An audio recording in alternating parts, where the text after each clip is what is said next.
you where my heart is. And I'ma go hard regardless. Yeah, I'ma go hard regardless. Yeah. Renting my chick, I rent on my bag, I did what I did. Yeah. Renting my chick, I rent on my bag, I did what I did. Yeah. And how good they judge me, oh, but they don't know.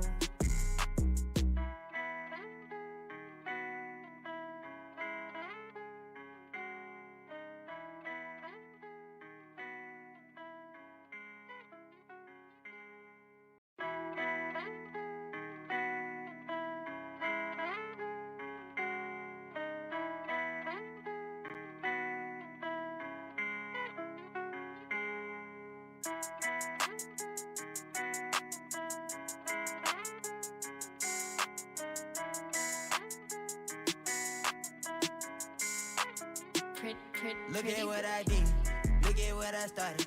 Look how far I came, dog, I ain't had no guidance. I just did my thing, dog, I just where my heart is. And I'ma go hard regardless, yeah, I'ma go hard regardless.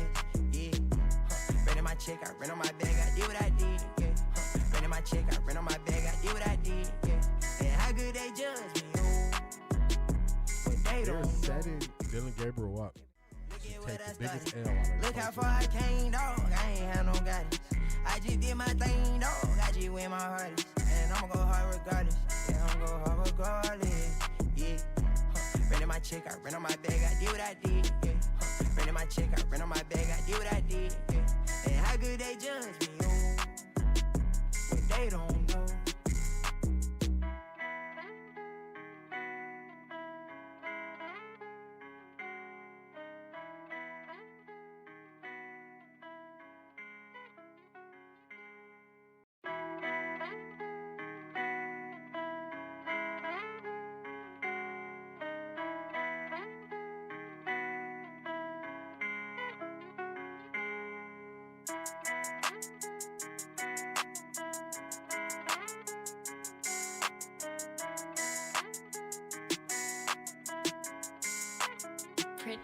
Look at what I did, look at what I started.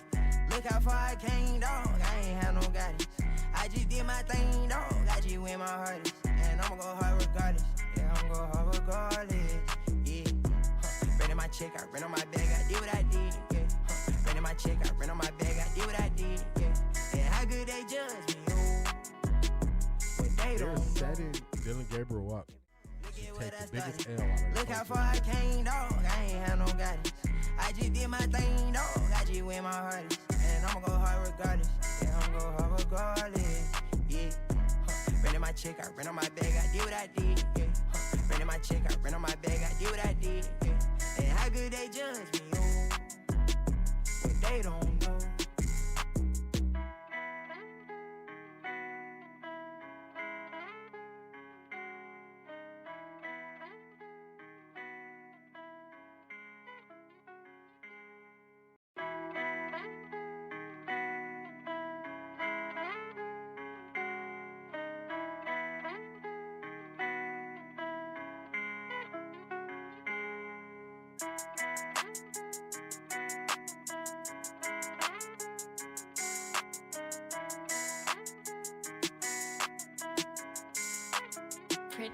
Look at what I did, look at what I started.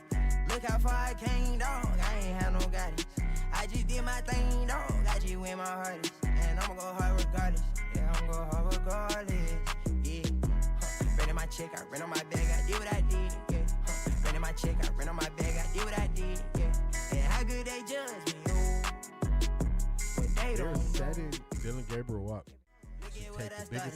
Look how far I came, dog, I ain't had no guidance. I just did my thing, dog, I just where my heart is. And I'ma go hard regardless, yeah, I'ma go hard regardless. Yeah, renting my chick, I rent on my bag, I did what I did. Yeah, renting my chick, I rent on my bag, I did what I did. Yeah, and how good they judge me, oh, but they don't know.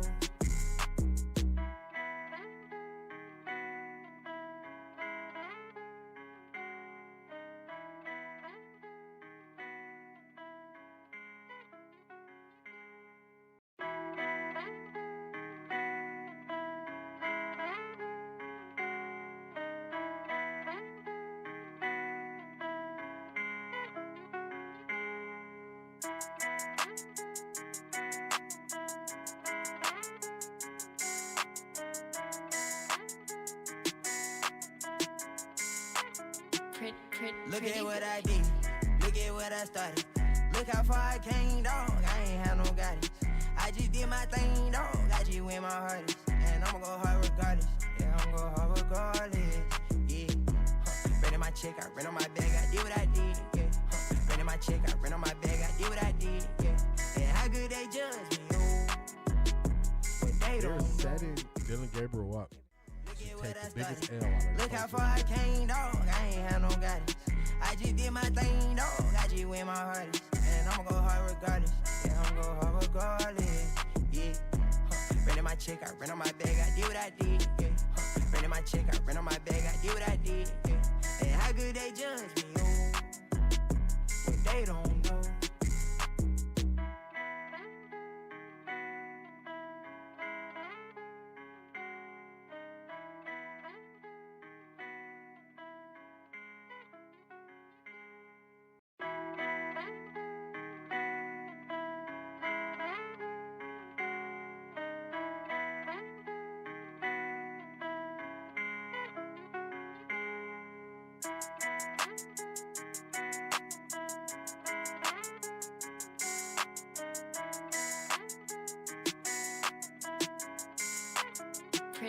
Look at what I did. Look at what I started. Look how far I came, dog. I ain't had no guidance. I just did my thing, dog. I just went my hardest. And I'ma go hard regardless. Yeah, I'ma go hard regardless. Yeah.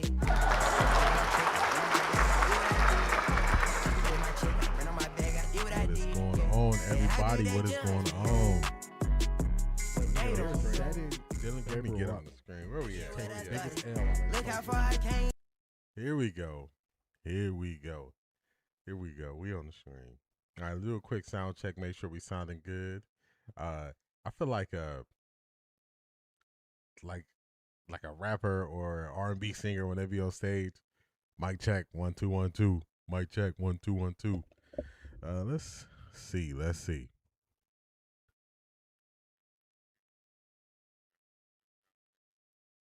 All right, there we go. There we go. Sound check is complete. Sound check is complete. Mike, what day is it?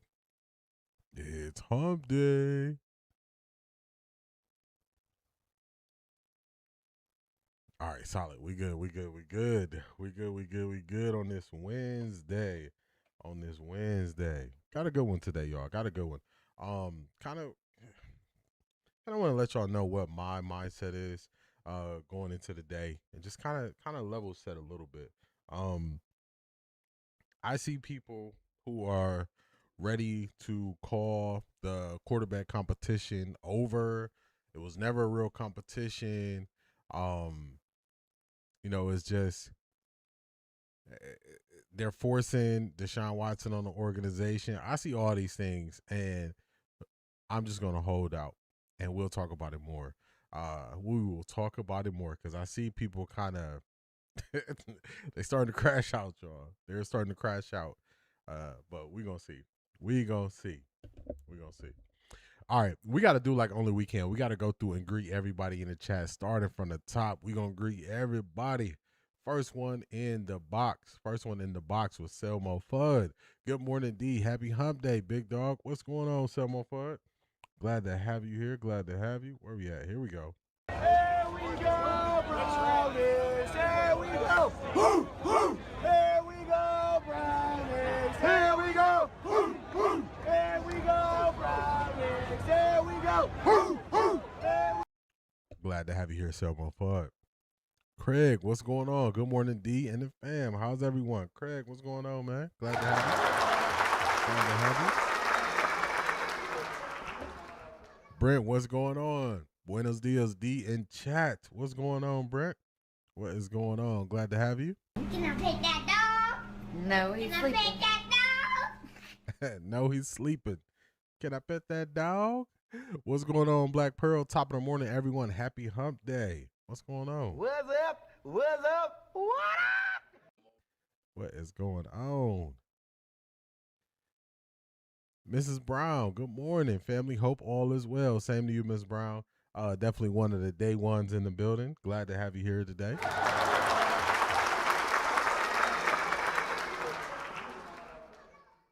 Tika, what's going on? What is going on? I don't think he went to school nowhere. If he went to school, he didn't learn nothing. He didn't learn nothing. CO7111. Good morning, everyone, my good people. Good morning, my good people. I added that, everyone. Happy Wednesday. Happy Wednesday to you as well, CO7111. Happy Wednesday to you as well. Daisha, happy hump day. Off the record family. What's going on, Daisha? Happy hump day. Mike. What day is it? I did not know it was controversy around that. I was out the loop on that one, y'all. I was out the loop. What's going on, Daisha? KC, what's going on? Morning D in the chat family. What's going on, KC? Glad to have you.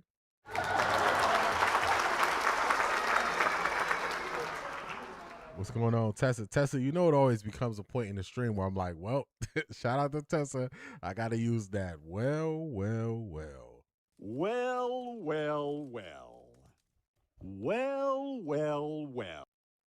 What's going on, Tessa? Glad to have you here today. Lipstick Junkie, what's going on? Good morning.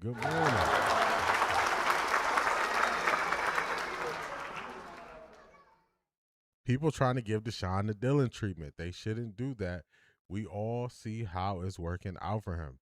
Yeah, I'm just letting the thing play out. I have my views on the players on the field. People are using this as an opportunity to kind of go overboard with their critique of certain players and kind of crash out on players and be disrespectful to players, and that's where I draw the line. I'll tell y'all how I feel about what happened on the football field. That's it. But people are crashing out. That's only, I can't put it no other way. People are crashing out. Folks is flipping out. Yeah, they flipping out. They are flipping out. I'm not at that point. I'll just say that for now. I'm not at that point. Zedric, my dog, what's going on? Good morning, good people. Happy Wednesday. What's going on, Zedric? Nah, I just didn't care. And I said what I said. I'm not going to say it again, but I just don't care. That's a lot how I feel about what people talking about. Good morning, all, and welcome to another day in paradise. Good morning, Jimi Hendrix. How you doing, man?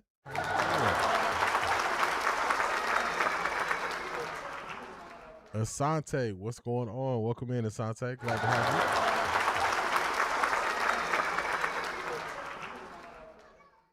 you. Ivar, Sapase. Good morning, all. Glad to have you, Ivar.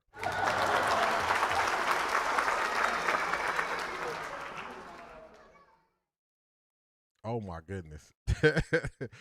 Zedric, I just read your comment. I've never seen, oh, my goodness. One of the guys on Cleveland Browns Daily Monday stated that because Deshaun Watson hasn't played in 2 years, he should be considered a rookie. I've never seen anything like this. Oh, my goodness. Come on, man. What we doing? Man, that's worse than the Ben Simmons winning Rookie of the Year over Donovan Mitchell. What is going on here? Flower Blue. Happy Wednesday, all. What's going on, Flower Blue?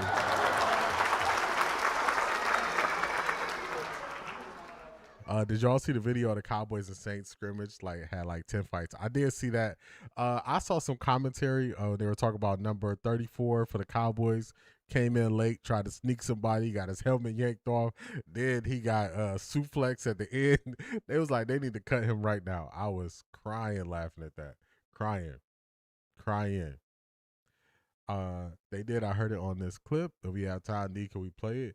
Let's pull it up. Let's see what you got. Shout out to the plug.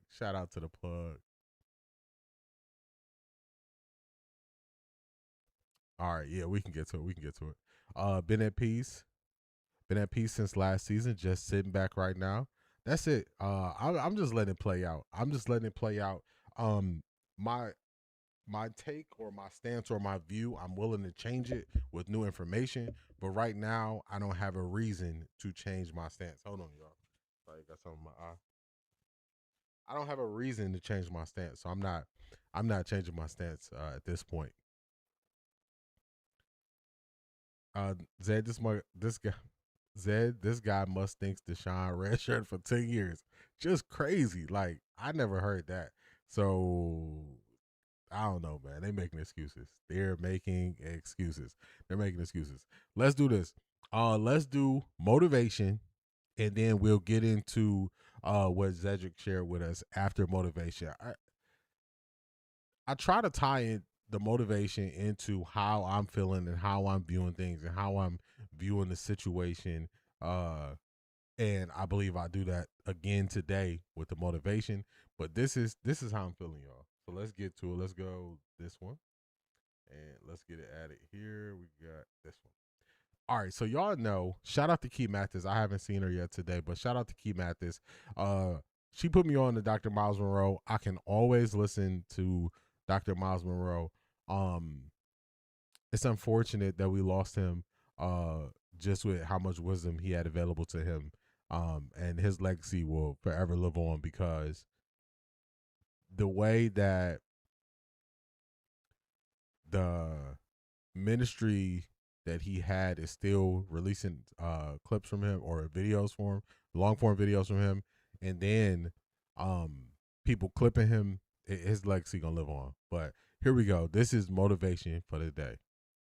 Old farmer who lived next to the most aggressive man in the entire county. Every morning, this neighbor would come to the fence line screaming about something. The grass was too long. The chickens were too loud. The fence was 1 inch on his property. Day after day, year after year, this man would rage and shout and threaten lawsuits and violence. And you know what that old farmer did? Absolutely nothing. He would nod politely, say, "I understand your concern," and walk away. The whole town thought he was weak. They whispered behind his back, "Why doesn't he stand up for himself? Why doesn't he fight back?" That man is walking all over him. But here's what they didn't see. That old farmer was playing a completely different game. While his neighbor was burning energy, destroying relationships, and building a reputation as the town crazy man, the farmer was quietly building the most successful agricultural business in 3 counties. While his neighbor was screaming, the farmer was thinking. While his neighbor was making enemies, the farmer was making money. 20 years later, when that aggressive neighbor lost his farm to bankruptcy and had to move away in shame, guess who bought his property for half its value? The quiet farmer. The man everyone thought was weak had won the ultimate victory. He didn't just survive his enemy's attacks, he outlasted him completely. This is the power you need to understand today. Fighting back is what weak people do. Strong people don't fight back, they fool back. They understand something that most people never learn. The person who reacts has already lost control of the situation. When someone attacks you, insults you, tries to provoke you, they are not trying to hurt you. They are trying to control you. They want to make you dance to their music. They want to turn you into their puppet. And the moment you react with anger, the moment you fight back, you have given them exactly what they wanted. You have handed over your power. Think about it. Why do people pick fights? Because they feel powerless in their own lives. They feel small, insignificant, unsuccessful. So they try to make themselves feel bigger by making you smaller. They try to steal your peace because they have no peace of their own. They try to drag you down to their level because they cannot rise to yours. But here's the secret they don't want you to know. Their attack only works if you participate. Their insult only stings if you catch it. Their provocation only succeeds if you take the bait.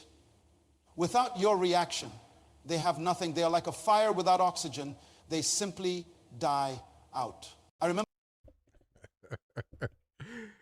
This is the message that I've been trying to portray about the people who play the media game.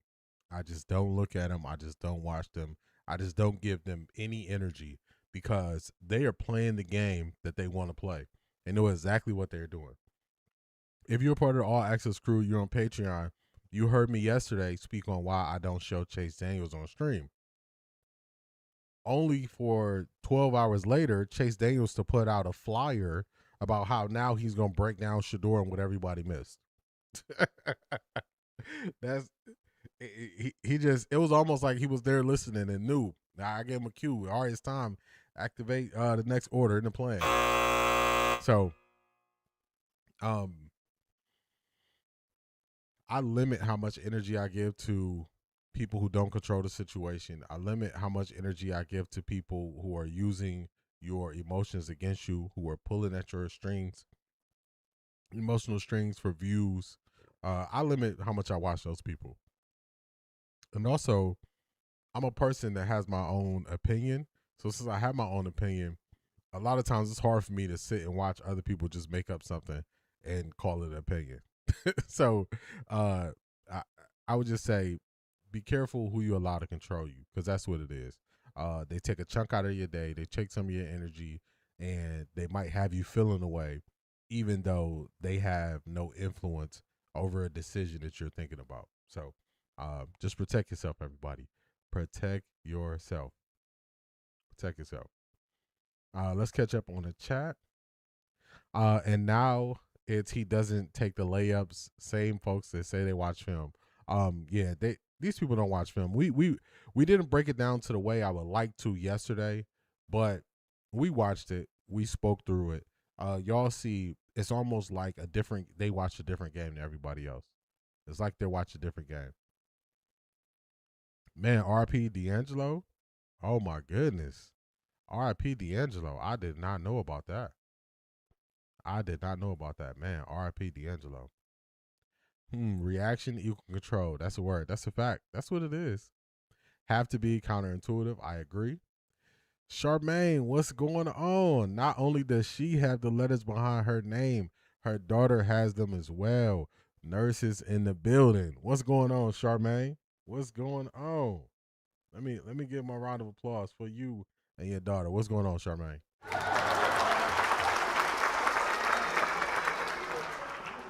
Glad to have you. Keith Hunt, Jersey in the building. Good morning. Shout out to you. You don't understand. They don't understand. Glad to have both of y'all in the building. What's going on? D, I think a lot of people are flipping out mainly because of how Shedeur was handled last season. And now with the coach saying that Shedeur may not be playing with the ones on Saturday, really triggered them. I agree with that. And I can't remember which motivation it was that I played, but I was saying that, or in the motivation, it was talking about experience can be an issue for you. So how that plays out is, because you've seen so much, sometimes that is something that can limit you. So we saw so much last year. Anything that comes close to what we saw last year, we right back in the mode we was in last year. And that's from our experience. That is from our experience. So I definitely understand it. And that's why today I'm taking this approach, like, to just explain what I see happening. That's just what I'm trying to do. Just explain what I see happening, because I know that people will take advantage of what people went through last year and use that against them this year for views. And I don't think that's cool, but I know people will do it. I listened to live stream on practice, thought it was a safe space only for Zagora's play-by-play, be agenda-ridden, had me thinking Shedeur wasn't doing well for him to have 76% completions. They are also, it's the preseason for them, and they need to get up to speed calling stuff and calling games and all this stuff too as well. So I'll tell you what I do when it comes to the Browns practice. I don't watch the live stream. I don't listen to the Browns daily when it's on. I wait, and I'm not saying y'all got to do this, but this is what helps me sort through hearing and seeing a lot of the stuff. I wait until Cam Justice puts out her breakdown of the quarterbacks, or her collage of the quarterbacks and all their throws from the day. That's what I do. As much as I want to click and look at other things, I don't look at anybody talking about it. I just wait for Cam Justice. That's what I do. And then I watch it, and then I just make a decision for myself what they're doing. Because what we've learned is too many people are unsure of what they're working on. They're unsure of what they're working on in practice to give you a clear answer to if this was good or bad. They're just unsure. So that's what I do, just to eliminate kind of the roller coaster that people are putting people on. Miss K, what's going on? Glad to have you. Good morning. Good morning.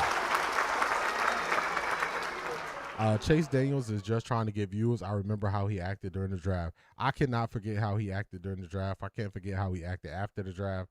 So I just see it. Man, I'm that out the loop. It's 1 year for D'Angelo's 1 year anniversary of his passing. Man, I'm out the loop. I am out the loop.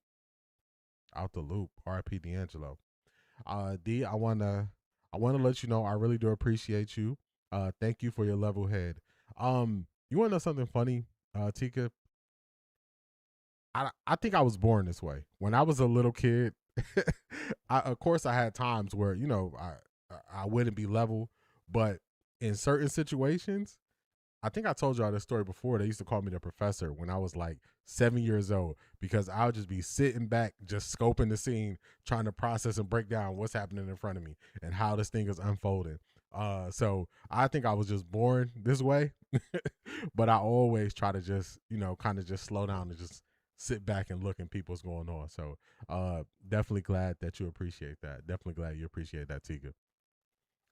If Shador not playing with the ones, then Deshaun has to be getting the 4s and 5s. Talk to him, Craig. Talk to him. I appreciate the jewels, Zedric. Shout out to you. Sending a high five and 100 jewels. I appreciate you. I appreciate you. Thank you, man. Thank you. Thank you. Where are we? Yeah, I don't listen to Zagora anymore. I feel like he is biased. Wow, that's crazy. It's been a year already. Yeah, man, I'm so far out the loop. A year since D'Angelo passed.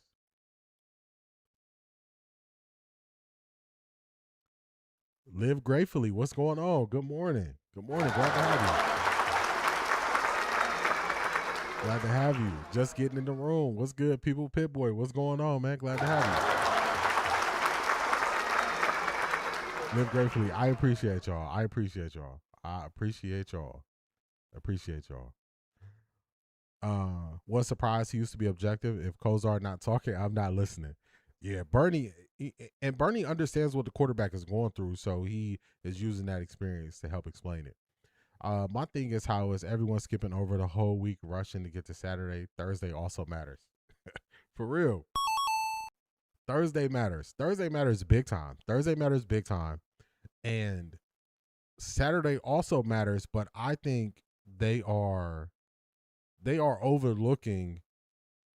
In true competitions, you can move up and you can move down in a competition. I believe that's what we have. So everybody's putting the pressure on Shador, saying Shador got to be perfect. He can't have any overthrows. The quarterback position is not a perfect position. Things will happen. That's just it. Things will happen. People are not listening to the coach. He is explaining that he is not looking for perfect when it comes to what the fans might think he's grading. He keep talking about cadence. He's talking about cadence. He's talking about operation, getting out of the huddle fast, and those things. That's what he's talking about. And people talking about an overthrow. It's not even the same thing. It's not even the same thing. So I believe Saturday is going to tell the truth on if this was real or fake, and I'll wait to reserve my judgment till Saturday. Shanithia, what's going on? Good morning, Off the Record family. What's going on, Shanithia? Come to Off the Record D, where we going to read your super chats. Your voice is going to be heard. Your voice is going to be heard here. Same Chase Daniels that said Shador wouldn't make the roster. Stay on that side. He did say that. Everybody stay on that side when they switched up. You switched up, stay on that side, man. He did say that. He did say that. I had to rewatch the Bears game piece by piece and play by play to reaffirm things. Pitboy, I watch the TV copy, but the TV copy kind of doesn't show as much in certain instances. If you watch the TV copy with the all 22 high angle, or I think they call it sky view, I can't remember. If you watch it with the high view, and then if you watch it with the tight close view, it gives you a full scope of what's happening on plays. Once I watched it that way, all three ways, I was like, I don't think people know what they're looking at. I don't think they know what they're looking at. I do the same. D. You have to sit back and just read people and not react to everything. That's a fact. I even like this is on a way like lower level, but even like my social media. On my social media, every once in a while I have some time and I'm like, let me troll the trolls a little bit. I don't feel any type of way about it. I just push back, ask questions every once in a while, just engage with people, but I don't feel any type of way about it. So even when I am engaging with people, I choose to engage because it's a lot of times I just keep it moving. I'll like all the comments of the people who show love and support, especially like the replay gang, like Larry, Donnie King, Pitboy, Akeem Norwood. When y'all responding on, I'll make sure I seek out the stuff that y'all say and like it to let y'all know that I am paying attention. But if I feel like trolling the troll, I'll troll him. If I don't, I just keep it moving. Sometimes I give them a little, shine a little lighter on them. Sometimes I keep it moving. Thursday is probably more important than Saturday. I would agree with that because you got ones on ones, you got good on good going against another team. I feel like he's been moving funny since this whole competition has started. Speaking of Nathan, Tool Man, what's going on? Tool Man, I'm telling you, in my mind, I'm thinking of an intro for you. I'm thinking of an intro from you. I need you to do something though. I need you to give me like some reference points. So when you were growing up, I know you grew up in Cali. When you were growing up in Cali, what's some of the shows you like? What's some of the music you like? What's some of the music? All right, let me do this, Tool Man.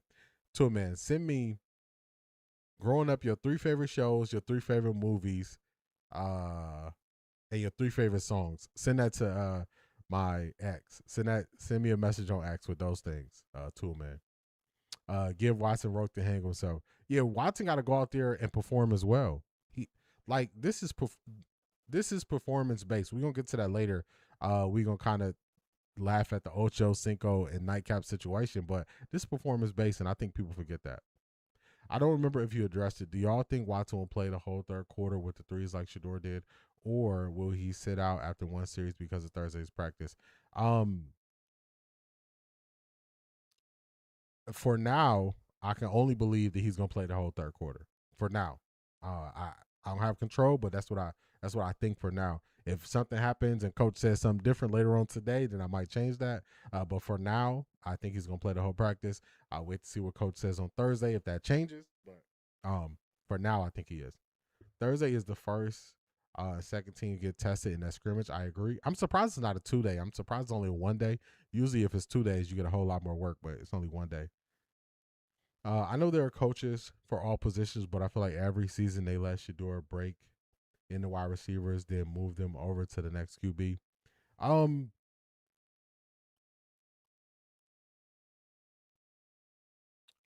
can see why you would take that stance. I would say we got to see what happens this Saturday if he is like. It's one thing if he don't have KC.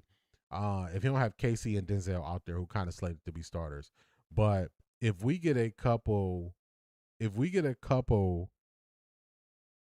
series with Judy, Isaiah Bond, then I'll probably look at it different. I'll just wait and see. I'll wait and see. I just asked Chase Daniels about how he had it on Shador. Yeah, he's not gonna respond to that. He ain't gonna respond to that. I don't think Watson will play. I think that's going to be that's part of why I think Saturday is going to be the answer if it's a real competition. I think Saturday is going to be the answer, depending on if Coach Monken follow through with his word. Shador play the first half. Laurie play. I'm sorry, I'm reading Laurie's name. What's up, Laurie? If Deshaun plays in the third quarter, we're gonna see. That's why I say Saturday to me will determine if this was real or fake. Saturday will be the determining factor for me. Monken said he was playing the whole third and maybe the fourth if it was in the middle of a series. I remember that. Art Jizzle, what's going on? Good morning, chat room. Off the record D. What's going on, Art Jizzle? I ain't looking at no feet. Now ain't nobody looking at no feet. You're looking at feet? All right. I'm looking at feet. Monken is known to lie. Yeah, he kind of that situation he had. I told y'all, I did not like it. Hopefully he learned from the backlash from it and just like keep it real or don't say nothing. But don't be in the middle. Don't be in the middle. He'll be gassing Shador when he's a starter. He did the same thing with Dylan last year. It seems like almost everyone is replaying last year's playbook and they going what they know. Laurie, what's going on? Laurie, what's going on? Hello, D and Off the Record fam. What's going on, Laurie? What is going on? Glad to have you here. Glad to have you.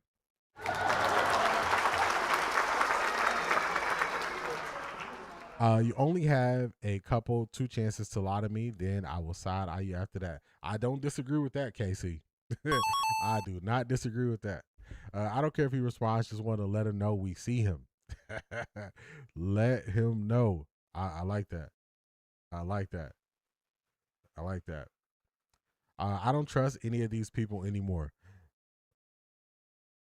That's why I kind of don't really give them the attention or anything. I don't give them the attention because it's hard, Lipstick Junkie. It's hard when people have proven like they don't understand the subject. They speaking on the subject like with authority they don't really understand. It's like, man, I can't really be listening to this like that.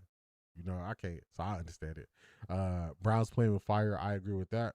I am content with Deshaun being named QB1. Unfortunately for our Shador, name will be still grabbing headlines no matter what happens. I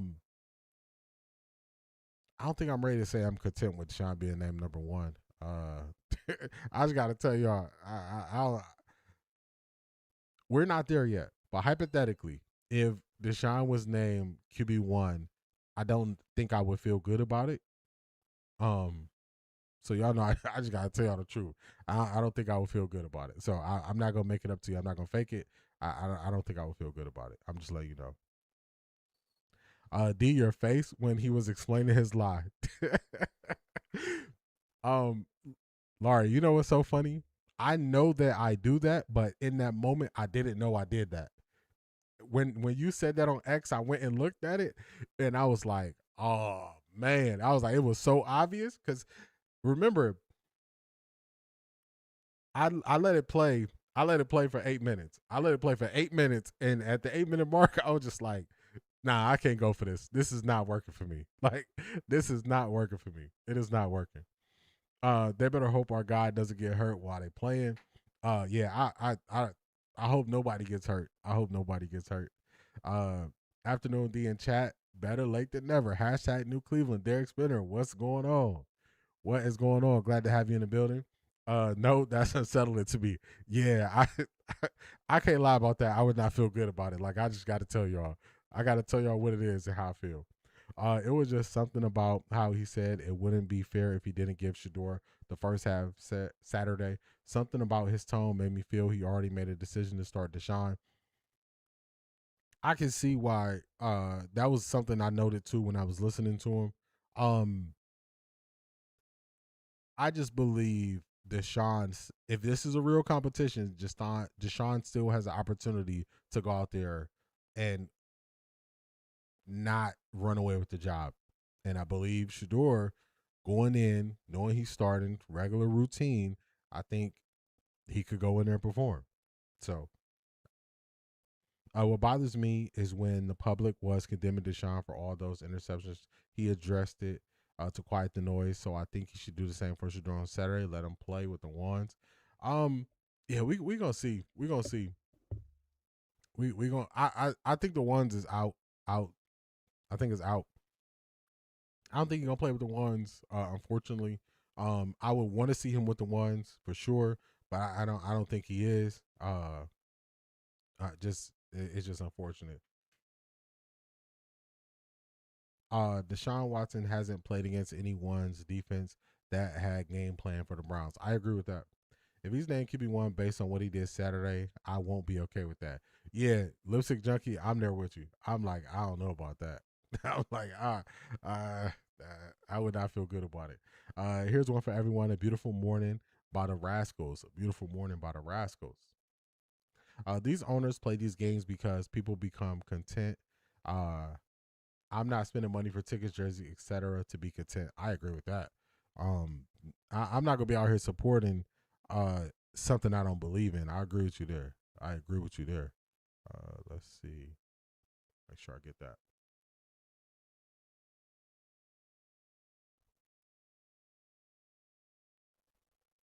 The grading of Saturday game on the curve for Watson has been obvious. There's no way anyone watched that game and believe Watson was anything but okay. Shador looked much more in control with snaps. I agree.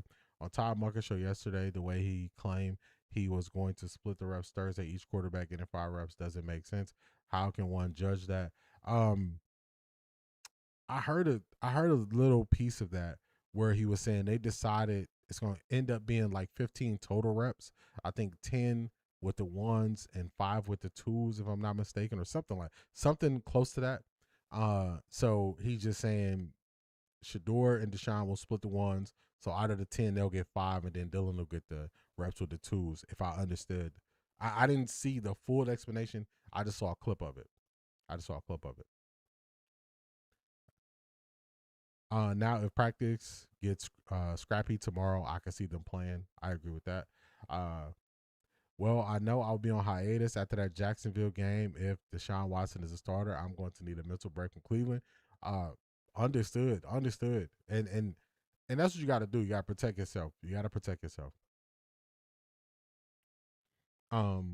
Casey is Hester. AB got a stud. Pray for his health. Yeah. Casey Concepcion, when we watched it on the All-22, that punt, he was about to take it to the house. The analysis of this competition is full of twilight moments. How can you evaluate the QBs when they didn't have the same caliber of players around them? The only thing that seems real is game day. I believe you see how they work under pressure. So under pressure in this situation is not like just a pass rush. It's how do they work without all the best tools? And I think that's something they'll look at too. That's why I think it's very big. Deshaun in quarter 3 on Saturday, how he deals, because basically he got kind of rattled. Once he got rattled, he wasn't really trying to throw the ball. People were trying to spin it and hype it up. But see how he deals with the same circumstances as Shador, not being warm, not being a starter, not going through a regular routine. So we'll see. That's why I haven't purchased anything Browns until they totally hand the offense to Shador. I definitely understand that. I want Watson to have the same sweaty center Shador had.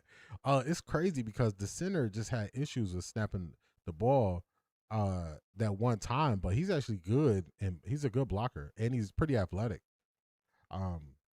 People need to chill on the turnover by Shador, because after rewatching the game, the D tackles seem to have gotten a hand on Shador's chest. Yeah, and the D tackles were disrupting that entire game. They were disrupting that game in the run game and everything. You want to see how your team responds to each QB being at the helm against a playoff contender. It's a visual thing. I agree. Funny how all the NFL ex-QBs are saying Shador looked like the QB1 and Deshaun the backup. A lot of them said that. So did Emory Hunt, who we have coming up. What do you think about Monken saying they played bad football in the second half and saying Deshaun played at a high level? I think he, just to not summarize what he said, I believe his words were as a team. So I think that's accurate. The team didn't score any points, and their defense got cooked in the second half. So as a team, as a collective, I think it's accurate. I don't think that was specific to one player when he made that comment. So I don't have any issue with the comment. The worst part about tomorrow is media framing. They'll downplay if Shador does well. We will get our reporting from the Bills reporters. It's a group project when it comes to how the quarterbacks do when Shador is the only one that does well, just to let y'all know. Watson was very shaky when the starters went out. Very shaky. All right, let's get to what the plug sent us. All right, so let's do this. Let me set this up real quick, y'all. Let's set this up.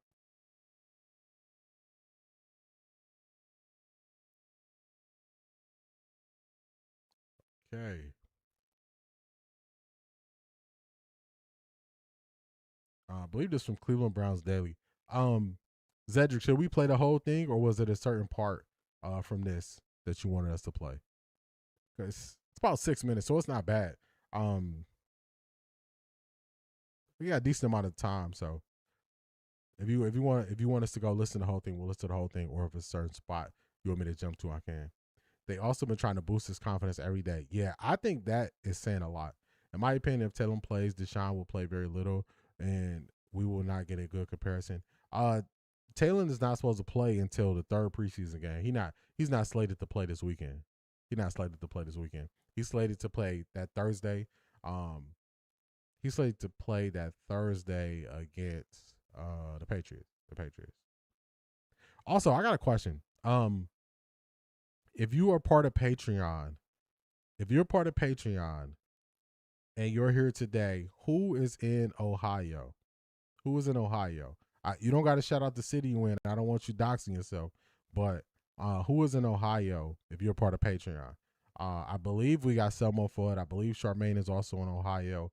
Is there anybody else who is part of the Patreon crew that is in Ohio? Just let me know.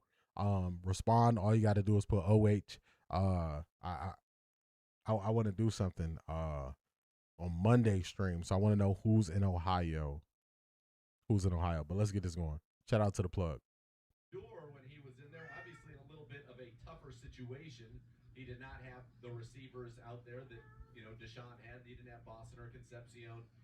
I thought that obviously what we saw last year, his ability to produce chunk plays is absolutely there. Yep. I think his pocket presence and listen to Monken lately. I don't fully trust anything he says anymore. I hope I'm proven wrong, but that's how I feel as of today. Gotcha. I understand that. I would say I thought all this time Monken was being a straight shooter. So I was about 90%. I wasn't really questioning him. After the situation with the reps and how he played it, after that situation, I'm like, it's like 70-30 where I'm trying to believe you, but it definitely came down a lot from me just believing you. Now I'm keying in on stuff you say, and I'm just paying attention to how it plays out to make sure it matches. So I agree, Black Pearl.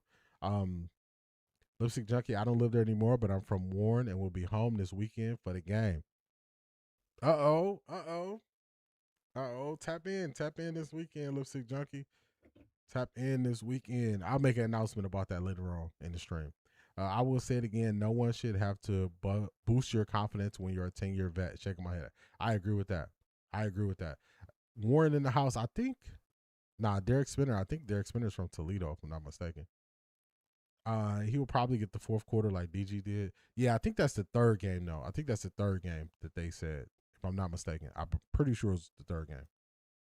Footwork is exponentially better than it was a year ago. Against the cover zero, he finds Floria. That was a great ball. But still some of the other things that you wonder why they happened. Last year, he had the ball batted down the line of scrimmage so often. Yeah. And that happened again. That happened twice. The center exchange, you have a fumble. That's not great. Sorry, I listened to the words. I know I noticed a lot of people are saying that Shedeur had the ball batted down at the line of scrimmage so often. Dayton. Okay. Shout out to Derek Spinner. He said, I'm from Dayton. Appreciate you. A lot of people are saying he has the ball batted down so often. I got to look into that probably later off stream and just see, is this accurate or if they're just speaking that because it happened twice in the other game. Like, I got to look into that. And then the interception ball just slipped out of his hands. He made the right read, but those negatives we've got to eliminate. I still think that there's obviously a lot with Shedeur Sanders and his ability, as I said, to make the chunk plays. His best balls are typically down the field. Yep. And, kind of if you combine kind of his down the field with Deshaun's. I'm sorry. Y'all, I'm trying to listen, but it seems like he's reading off a paper that was given to him.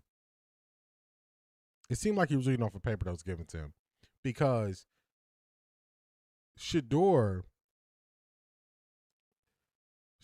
is better at the intermediate throws. Once the ball has to travel more than 15 air yards, Shedeur is more accurate than Deshaun today. Like, some of this stuff, they are, the way they are saying it, I'm like, this doesn't match. If they both have to throw the ball 15 yards, one is more accurate. Like, what is this? The audio is kind of low. All right, let me turn that. But I'm listening to this and I'm like, I don't know. I see why y'all would question what Nathan is saying, because this is who gave you this? Who told you to say these things? Who told you to say these things? I'm convinced these people don't watch other quarterbacks play football. I agree with that. Shout out to the Gym City. Shout out to the Gym City, Derek Spinner. Batted balls didn't happen that often. I didn't think it did. Did they mention Deshaun's negatives? They didn't watch. I don't know. I gotta see. I'm kind of with Laurie. I'm gonna see. We go listen as much as we can stomach, but so far we admitted it, and I already paused them twice. So as much as I can stomach, we gonna listen to it. As much as I can stomach, y'all. I can't take these people. If one thing my off the record D fam know is how to do is trigger me. I'm not trying to. I'm feeling the same way.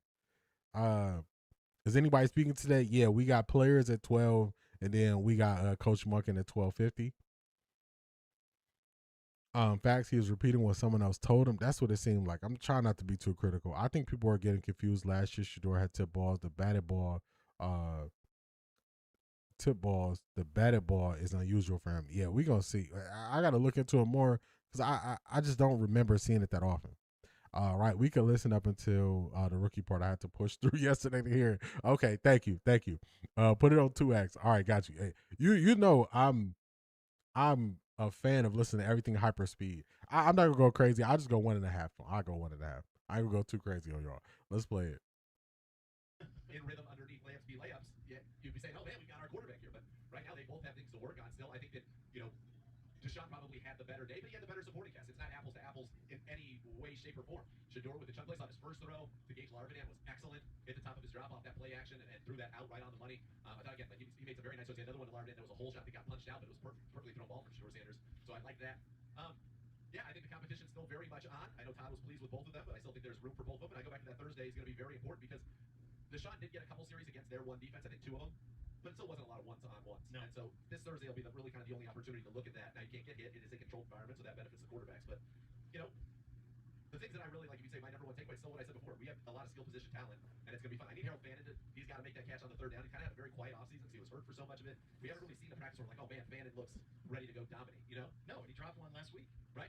Right over here on the sideline. It was would have gone for a big gainer that was right in the breadbasket, just dropped it. So, yeah, he's still kind of finding his sea legs a little bit this season, and that does need to hit the fast forward in a big way. What do you think? You're watching it all. What do you think? I thought Deshaun, as he has over the first 2.5 weeks, I thought he came out looking like someone who could operate the offense. My concern with him was the first week of camp, which was everything is a check, everything is get it out safe, nothing downfield, nothing to stress the defense. Now, I can't remember if it was the second or third series, he made a couple of nice throws, like planting the foot. After the tripping, he gets Judy on that post, and then on third down, he said, actually, I was talking about you, he said, it reminded me a lot of Houston. He goes, Denzel Boss reminds me a lot of my time in Houston and with Monken, because he goes, in that third down situation, we're going to go 3-by-1. Yep. We're going to make them dictate, one-on-one on the backside. So that was in Houston, that was D-Hop. He goes, here it's going to be Denzel Boss, and hits that stop, hits him right in stride on the curl so he can catch it, picks up 15 yards. So, yeah, that sequence I thought was like his best sequence. So that speaks to, and then Shedeur, again, very much like what we've seen from him, he loves throwing a deep ball. Yep, he's great. What's incredible, his timing on it is perfect. The way that he drops it in the bucket is perfect on so many instances, but you also see the procedural stuff. You saw the balls being batted down. You saw it slipped out of your hand, whatever it did. I mean, him and the interception from Dillon, those you just can't. I mean, those are bad. Fair catching those if you're on the defensive side, you just can't have it. So, I thought kind of uneven. The thing, though, that as you were going through it, and as I think back to what I saw, it goes back to I really think Todd needs to do this as soon as he knows. It's got to be Sunday. It has to be. Yeah, and I don't know. I know he had an availability earlier today, and he talked about how there probably won't be starters if everybody gets what they need to out of Thursday. And my hunch is they probably will, so there won't be. So then, what is that data point for Shedeur if it's our twos, their twos, and all of that, which is similar to what Deshaun had than what he had? So it's very difficult. I think both of these guys, whichever one it is, you almost have to treat Deshaun Watson like a rookie too, because it's been so long since he's played. Yep. He needs to play. He needs 1,000 reps. He needs to be more and more comfortable. To me, it feels like his ceiling. Like if you just don't know any of the backstory on either one of them, his ceiling is higher than Shedeur's in terms of what he can do down the field. His arm is. Woo. I want to pause it when they said the procedural stuff. I'm like, they're just making that up. If you want to say like the pre-snap fumble, okay, I got you. But at the same time, look at the stuff that they are saying. Shedeur got out the huddle with like 13 seconds on the play clock. That's the issue versus Deshaun not being able to get 2 plays off. It's crazy. It is crazy. But when he got to the end and said you got to treat him like a rookie, Come on, man. Stop it. Get some help. Yeah, that was whoo. Oh shucks, my ears hurt. Shout out to the plug. That is insane. That is insane. Nobody is treating him like a rookie. He is not a rookie. That was a long time ago. You got to relax. You got to relax with that. You got to relax. You have to. You have to. No, that's not gonna work, man. That's not gonna work. That ain't gonna work. I'm not taking the bait. Catch you when you make it back, Shanithi. Appreciate you. Cleveland media reminds me of the black and white movie Invasion of the Body Snatchers. Y'all remember that movie? I don't remember. The Deshaun Watson ceiling is higher. That was crazy. Like, what are you saying? What are you saying? I'm glad you sent that though, because I want to know that they are twisting it that much that we got to view a 10-year vet like a rookie. I'm glad you sent that, because I wouldn't know where these people stand. So then when they say other things, I know where it's coming from. All right, we got about 30-something minutes before the players are going to speak. So let's do this. Treat them both like rookies is crazy. That's just crazy. The whole reason why you wouldn't treat Deshaun like a rookie is because he's been through the paces. He's done this a bunch of times. He has the experience. He doesn't have the nervousness of doing new things like a rookie would. So you cannot treat him like a rookie. There's no way you can. There's no way you can treat him like a rookie. No way. Man, oh man. I had two players. We were going to hear from Harold Fannin and Dylan Sampson. We're going to see if we get time. We'll come back to that. Something funny happened on Monday, and I just want y'all to see this. No, you know what? Let me change the order slightly. We're going to hear from Emory Hunt, y'all. We're going to hear from Emory Hunt. It's Emory, appreciate the time. What's your takeaway from the quarterback play? Sometimes I need to go back to the football, and we're going to hear from Emory Hunt where we're just going to listen about the football because that sounds like somebody was scratching glass or something what we just listened to. So let's get back to the football. Let's get back to the football, and then we're going to laugh a little bit before we get to the players to speak today. Yeah, silly D. Send your name up there to play QB because we probably have 3 listeners with a higher ceiling than Watson at QB. Yeah, it's crazy. Like, I can throw some passes now. I can throw some passes now. You know, I can throw some passes. I can throw some passes with the hand on the laces. You know, so I can throw some passes now. But yeah, I can't. I can't. Let's go to the football, y'all. Let's hear from Emory Hunt. Let's go to Emory Hunt. They tripping. There's no other way to put it. They tripping, y'all. That's that's caca. That's caca. Play. I you look at it and I would agree. Shedeur Sanders looks like he's gotten better. Yeah, and that's the thing, man. I'm glad you prefaced it that way because when I look at Deshaun Watson, firstly, I'll say this. It was great to see him out there coming off 2 Achilles injuries back-to-back. I know the mental toll that could take on a player and the physical toll just to get back to where you once was. And we saw a guy like Tariq Cohen, who was phenomenal, have that sort of injury and his career was done. So credit to Watson for getting back out there on the field. Secondly, what I noticed from Watson is it looked a lot like Cam Newton with the New England Patriots to where, yeah, you see him playing good, but it also shows you it's very limited. And I was saying to a friend of mine, I'm like, man, old Deshaun would have had like 58 yards rushing in that first quarter because there were so many opportunities for him to take off and run, and he didn't do so. And I still didn't see him rip the ball downfield like I wanted to see him do. So he was taking all the short passes, and that's something you saw differently when Shedeur got in there. It just expands the offense because he's attacking downfield, which will then subsequently open up the run game. So, yeah, you can play limited football with Deshaun Watson, efficiency football, but teams are going to just sit on those shorter routes and force him to make a play, and that's where you still have a lot to see. But Shedeur, you saw improvement. You saw him scramble up in the pocket, go get some easy yards, hit the check down. I felt like Shedeur looked more like the starter as opposed to Deshaun. Deshaun looked like a very capable QB2 and Shador looked like the potential QB1, if you know what I mean. So, yeah, I know what you mean. So, to explain this a little bit more, the thing that people got caught up with last year with Dylan Gabriel was efficiency. They got caught up with efficiency. The problem was when offense got hard last year for the Cleveland Browns, it was because they knew Dylan Gabriel would not throw the ball more than 15 air yards. They knew he wouldn't throw the ball more than 15 air yards. So what does that do to your offense? What does that do to your offense when they know you won't throw the ball deep? The defenders rarely take a step back. Remember, in football, you want to gain, they don't just call it a game of inches for no reason. You want to gain a half second of an advantage. You want to gain a half second of an advantage so you can win the rep. A half second is what you get. So if I never have to take a step back, I only have to play what's in front of me. It doesn't matter if you're running the ball or passing the ball. We basically stay in the same coverage. That will make it hard on your offense. So when people push for the efficiency, if you never threaten to take the top off the defense, you're going to make your entire offense harder. We watched this last year. I don't have a personal issue with Dylan Gabriel. I just knew that the way he plays football won't work in the NFL because defenses will force you to do things you don't feel comfortable with. And by the time we got to Dylan Gabriel in the Jets game, you knew that he just wasn't going to throw the ball deep. They sat on everything. It got so difficult.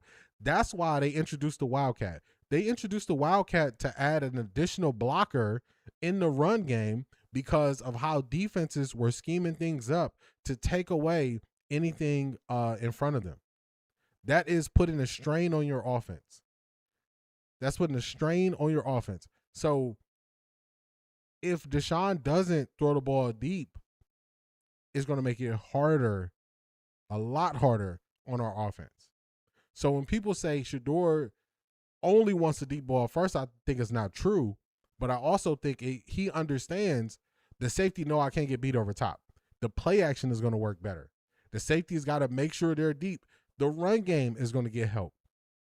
I believe Quinshon Judkins had the most runs last year with 9 men in the box. Why was it 9 men in the box? Because they were not threatened to get beat over top. They were not threatened. The only time Shador would see 9 men in the box is when they were sending a blitz or something on third down. That's when he would see that because they know he could beat them over top. So what people want to do is people want to take your critique of how things go and make you a hater when really you're making the game of football harder if you never throw the ball deep. You're making it harder. So Emory just explained that, and I just took it a little bit further. But if we want to run the ball, you can't run the ball with 10 in the box because they know you're not going to throw it over top. You need the balance. You need somebody who can go deep, and you need somebody who can attack the intermediate routes, that 15 to 20 yards. You need somebody who can attack that to keep the safeties honest, to open up the run lane so your offense has the advantage when you want to run the ball. You need that. It's part of what makes a good offense good. It's part of it. Emory, he will never be that again. Yeah, that's what teams gonna force him to do, though. Teams force you to do what makes you uncomfortable. Outworm Burner Gabe, I thought was difficult till we saw him play, cause ain't no good like a rookie, and they know it. Yeah, I don't know why they want everybody to be a rookie. What we doing?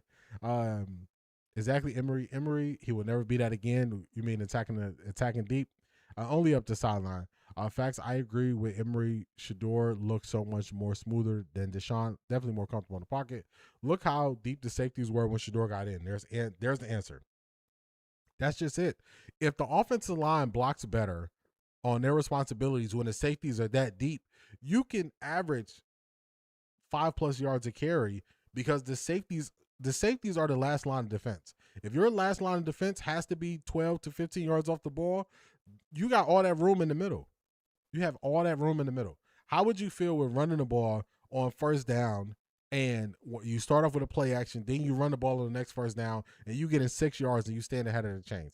That's good football. That's the football people want to play. You cannot play that when they know you won't go deep. I said last night that when Deshaun was in the first half, it looked like Stefanski offense. Based on depth of target, it did. They put in some things that Stefanski didn't have that Deshaun didn't take advantage of, like the screen outlets that they have. So they put some stuff in there. He didn't get to it. Like we saw when he broke down on film. Zedric, you remember the play where you were like, what's going on at the top of the screen? Todd Monken built in a check down where the check down is actually a running back screen to one side of the field. So he just didn't take the check down. It was available. Wow, great perspective. Yeah, it's a reason why you got to be able to attack short and deep. They're going to do the same thing with Deshaun, and then the offense will become stagnant. Yeah, you can't play football that way for a long term. People will figure it out, and then it will be like pulling teeth just to get 7 yards. My issue was, unfortunately, I thought the Browns turned over a new leaf and Shedeur would actually get a fair shot. I was sadly mistaken and woke up from my dream. I'm going to make my determination on Wednesday. Oh, my goodness. Oh, my goodness. Oh, man, it's a ghost. It's a ghost. We was looking for you. You disappeared last week. What happened to you? It's a ghost. It's a ghost. Let's see. Just look what the Steelers did to DG when he threw the ball 50-plus times. They had no worries. No worries. They were willing to give up him throwing the ball that much. I don't remember the guy's name, but he breaks down film, and he says Shedeur was the only quarterback in the last week preseason game that was double blitz. Yes, it was not. When it came to Shedeur, they did not just play vanilla defense. I know people are used to saying that, but when you watch the film, when they were doing a double A-gap blitz on third downs, they were sending pressure on Shedeur. So people just didn't. People, I don't know if they watched it back. Was it me or did the Bear play man and blitz Shedeur more than Watson? They did. They did. All right, so he is back.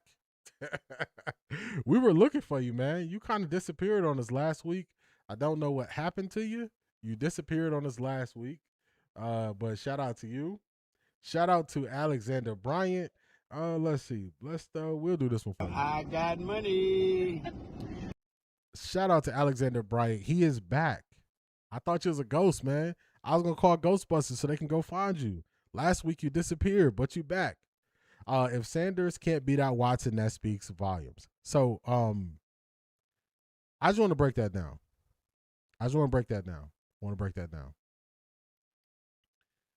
So you were telling me that a 10-year vet that we have to view as if he is a rookie, if they give him the starting job, what does it speak about? What does it speak about Shedeur? What does it tell you? Follow it up. What does it tell you? Put it on wax. Don't speak in parables. What does it tell you? What does it tell you? What does it tell you? That's my question. We can have a conversation. But this is what the Cleveland media started to say before the competition started. And they had to stop saying it because they actually saw Deshaun play. So what does it tell you? What does it tell you? Follow it up. What does it tell you? What does it tell you? What does it tell you? Shout out to Miss Brown. Oh my God! Wow!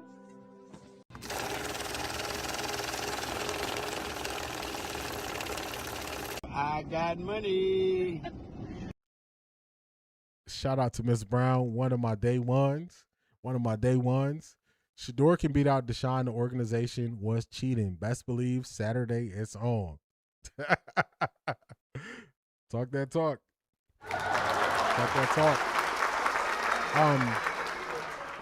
We can always have a conversation, but I can explain to you from a football standpoint where we would go wrong if we started Deshaun. I know what your intentions are, so that's why I ask you a follow-up is, what would it tell us? Break it down. Help me understand what you talk about. Help me understand, Alexander, because I thought I was going to call Ghostbusters to find you because you was here and then you was gone. You was here and then you was gone. I was wondering. He was on strike. Always when Shador is doing well. Ooh, I ain't been here in a while when trolls start sending money. They started about a couple weeks ago, 2 weeks ago, I think. What part of volumes is it speaking? Yeah, we got questions, man. Follow up. Spinning his good buddy to get his take off. Hey, get your takes off, man. Get your takes off. We can have a conversation. Amber, what's going on? Good morning, good people. Sanders might not win because it's not graded even. Yeah, when one person is being graded on if they still love the game, that's not football. I love when they spit that buddy to be seen. Hey, they get their moment in the sun. They get their moment of opportunity. Look what the cat dragged in. I just need Shador to score every drive Saturday. See what they'll be saying Monday. Ooh, they're gonna be quiet. They're gonna be quiet. Alexander is back at it. That's a fact. D Neon, what's going on? Welcome in, man.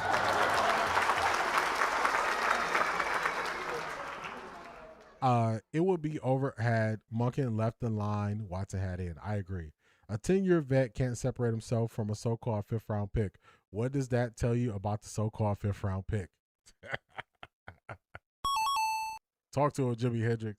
All right, let's get back to Emory Hunt. Because I do want to make sure we get to this last thing. We can get some more laughs off than we had already. Let's go. So when you look at it, one of the things that Todd Monken has said he's concerned with is kind of the pre-snap getting him out of the huddle. There were times with Shador where they'd get out and it'd be 11, 12 seconds, so probably a little longer in the huddle. Are those things that come and get sped up the more you do that? Yes, and this is the part about the whole Shador conversation that I just don't understand and I particularly don't like. A lot of people are talking about Shador and all of these little minute things as if we didn't see him play regular season games last year. Like, so getting in and out of the huddle is not a problem. And the more you do it, the faster quicker it comes. Also, some of the coaches have to wear that blame. I want y'all to pay attention to what Emory's about to say. He's about to drop bars. Alexander, make sure you got your speakers loud and clear. I want you to hear this. Too, and it's not just for Shador. This is a philosophical problem I've had with, coaches for forever. Since the whole John Gruden thing. Like, why does a play call have to be 75 words long? And so why can't we be efficient with our time and get that in and out of the huddle quickly? But yes, and we talked about this, Dave, at the Combine. The one thing I wanted to see Shador work on, and you saw him have some concerns and issues with that in that game, is just getting out from under center a lot cleaner. It still looks a little clunky, and that's just footwork. That's just getting the snap, being comfortable, being under center. But that also shows you a quarterback that has spent 90% of the time in the gun from, little league to high school to college, right? And so that's a concern in terms of like making it look clean, because that could throw off the timing of the run play. But getting out of huddle, as long as you get out before 5 seconds, I'm not too concerned. I think it's nitpicky. If it wasn't the pick, it would have been the fumble snap. If it wasn't the fumble snap, it would have been, he's not getting outside the huddle with, 23 seconds left on the play clock. Just put it to bed. Also, he highlighted something. I haven't really had an opportunity to play this clip. Rashida, what's going on? Glad to have you. It's been a while since I've been able. I thought about this and I wanted to play it, but when I was looking into stuff with Kevin Stefanski, I want to tell y'all, Kevin Stefanski had a play call that every year he changed the play call. Either I want to say it was either a different fruit or a different animal, and he just changed it every year. So it was no rhyme or reason attached to the play why he changed it to that. So when Emory Hunt is saying, why does the play call need to be 75 words? That is on the coaches. You should be able to break this down and make it simpler. And that's just on all coaches. That's on all coaches. But I do recall, I believe it was on the Building the Browns episode that I watched, and Kevin Stefanski was like, well, every year we just add a different animal to the name or a different fruit. It was one of the two, and that's how he was calling plays. So when people were saying it's like a different language, yeah, because there's no rhyme or reason why you are calling it this thing. It's no rhyme or reason. And this is the thing. It has to be on the coaching to a degree, because how is it happening to Deshaun and Shedeur? How are both of them going through the same thing? Wouldn't that tell you that maybe you're adding too much in here? Maybe you're talking too much in the air set. Maybe you're not giving them the play and letting them go. It's happening to both of them. What does that tell you? What does that tell you? Very similar to last time he was here. Very similar. Very similar to last time he was here. I got money. Alexander Bryant chooses not to respond to what I said. Very similar to last time. We know how this goes. Shout out to you. Shout out to you for the coffee fund. I'll give me a coffee on Alexander Bryant. Shout out to you. Shout out to you. All right. Let's check the time and catch up on the chat. All right. Exactly. Jimmy Deshaun is the one with something to prove, not a second-year player. If Shedeur comes out Saturday and just lights it up, I wonder what the vibe will be in the Browns media. They will say it's just preseason. We know the answer. They'll say it's just preseason, man. This don't mean nothing. D, they won't be quiet. They will say his toe was pointed north and not west. They will find something. That's a fact. That's a fact. He should have did that last week. They put the 10-year vet in the game with the bases loaded. Talk to him. What's going on, Rashida? Why they want black QBs to be dumb? I don't get it. I don't get it. I said that some of the procedural stuff is coaching. I agree with that. Grown men that are bothered with Shedeur and his fans' support is beyond weird. So bothered that you're willing to spend your money to slander him is given obsessed. Remember that Mariah Carey song? That Mariah Carey song that she made about allegedly Eminem, and it's like, you must be obsessed with me, something like that. Y'all remember that song? That's what Black Pearl is saying. Monken said when he first got hired that one of the factors to be QB1 selection is how his teammates respond to him. Do you think players are rallying around Deshaun? I haven't seen it outwardly. I'll say that. I haven't seen it outwardly. I've seen them rally around Shedeur, except for Jakey. Yeah. Oh my goodness. They gave you the playbook. Alexander, he got stuff to say today, y'all. He got stuff to say. I'm gonna tell you. So this is the playbook.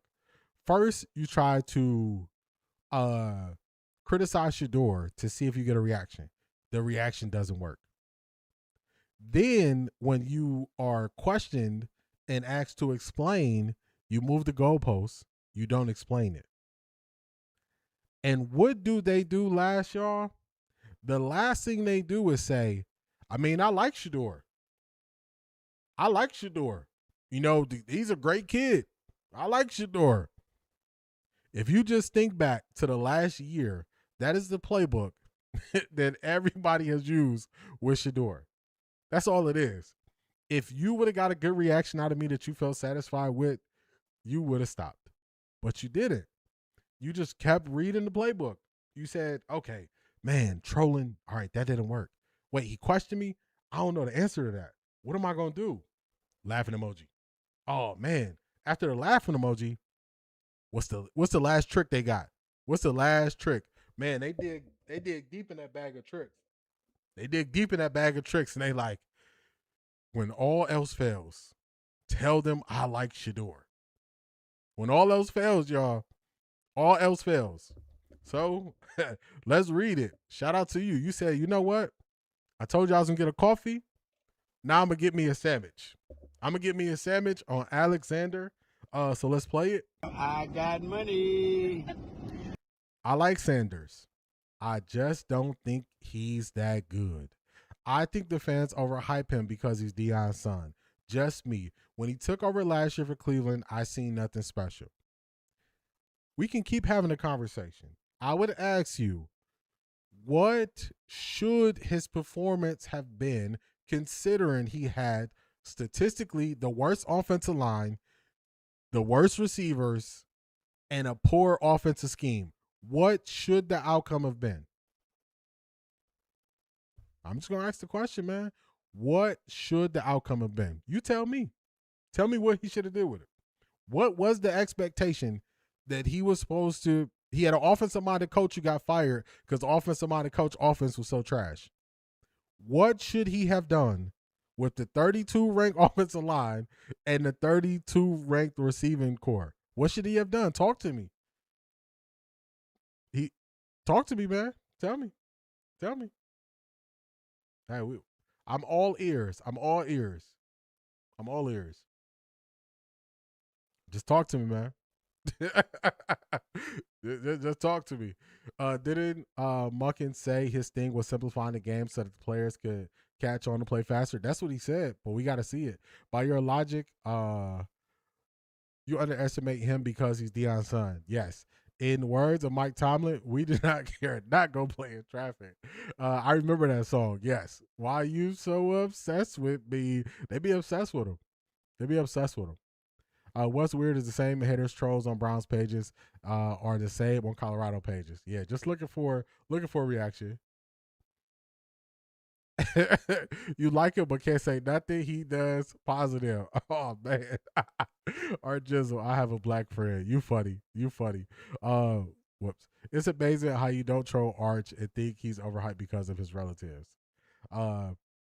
Thinking come from not knowing. That's a fact. Yes, they hate when they can't troll you. Haters are mad with Boog because he started trolling back. Yes, they can't stand it. Let's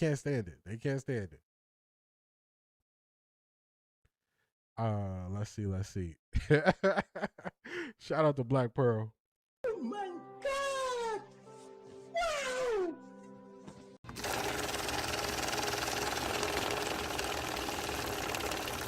I got money.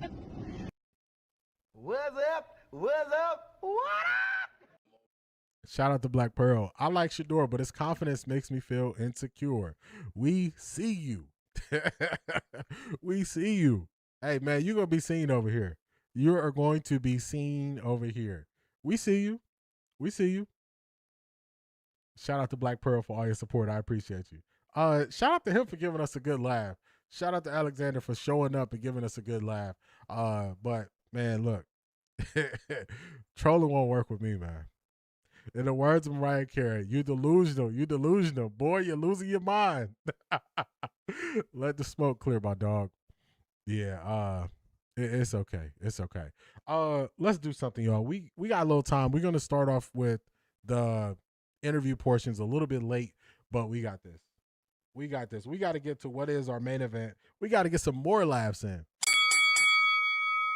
Let's get ready to rumble! So it's been a lot of talk around the money is the reason why Deshaun's going to play, not necessarily performance. So this is what we're going to do. We're going to break down Andrew Berry speaking on the money side of it, and we're going to look at Ocho Cinco responded to it, which I think is hilarious. Ocho was tight. Let's go. A little public battle going on over there between Shador and Deshaun. I think a lot of fans or people in general are conspiracy theorists to some degree, and I want to just cut the BS and put it out there and ask you the question because it's easier just coming straight from the horse's mouth. And it's a lot of people I know you heard that said, you know what, they're paying Watson too much money to not start him. Okay, and that is BS. I know it's going to be based on performance, but I'm gonna let them hear it straight from the horse's mouth. How much of the pressure is on you to start the Watson because of what you're paying? Yeah, it's a great question. I know that can be a common narrative in professional sports, but you're 100% right that it doesn't matter what they're paid when they're on the field. Like, you know, what we want are wins and performance and production. Look, there are going to be guys that there are going to be high salary players that get outperformed by lower salary players. There are going to be some that that really hit the mark. It just, if teams in general operated with, hey, we've just got to play the money, so to speak. James Harrison would never have a career, right? Like he never touched it. Yeah, no, you'd never have a career. And that's particularly important at the most important position in sports, which is quarterback. So it's a performance-based, decision. The contract, does not matter. We're pleased with both guys. I think they both had a nice preseason and they did some good things in the game this weekend. But ultimately, it's performance and production that's going to drive the decision for Coach Monken. There it is, Debo. All right, I just wanted to play that, and this is a counterpoint that I'll bring up that happened right before our eyes. Jerry Jeudy went into the offseason as the number one XY receiver. Jerry Jeudy is no longer the number one XY receiver. Jerry Jeudy makes double what Denzel Boston makes. So even if I'm not going to take everything you say at full face value, this actually happened inside of the Cleveland Browns organization this year. It happened. If we are to believe that the highest paid player at said position must play due to money, Jerry Jeudy would still be the XY receiver. Jerry Jeudy is not the XY receiver. At least not the number one. It's Denzel Boston. So just put that out there just to show y'all that I'm not saying believe anybody blindly, believe their actions, believe what they do. But just go look at it. Are those trophies behind Debo and Michael Irvin on their podcast replicas? I don't know about Debo. I would have to go back and look. But the QB position is different. The reason why I'm highlighting this is because what we're about to play next. I'm not the one who believes this never could happen. This is who believes this could never happen. We are talking about the quarterback position. But track will have no advantage over Shedeur Sanders. That is not what Ocho was going to say. So remember, I played the Andrew Berry to show you what he said, to show you the response to what Ocho said. Listen to the response so you'll know why I said what I said. I understand it's two different positions. Take a listen to what Andrew Berry had to say this morning. And it's a lot of people I know you heard that said, you know what, they're paying Watson too much money to not start him. How much pressure is on you to start Watson because of what you're paying? It doesn't matter what they're paid when they're on the field. What we want are wins and performance and production. It's a performance-based, decision. The contract does not matter. We're pleased with both guys. Ultimately, it's performance and production that's going to drive the decision for Coach Monken. From that last game, Coach, how would you rate the performances though from the quarterbacks? I think we saw good things from both guys. Obviously, look, it's preseason, so it's preseason. It's early. Guys aren't going to be perfect. Deshaun, we were really pleased with how he operated the offense. He navigated the pocket well. He was accurate. When we had either miscues or a look that we weren't necessarily expecting down the field in coverage, he did a really nice job. He didn't break off like a huge scramble, but he did a good job of turning a play that really should have been a negative into a no gain or a short game with his legs. He's put in a lot of hard work over the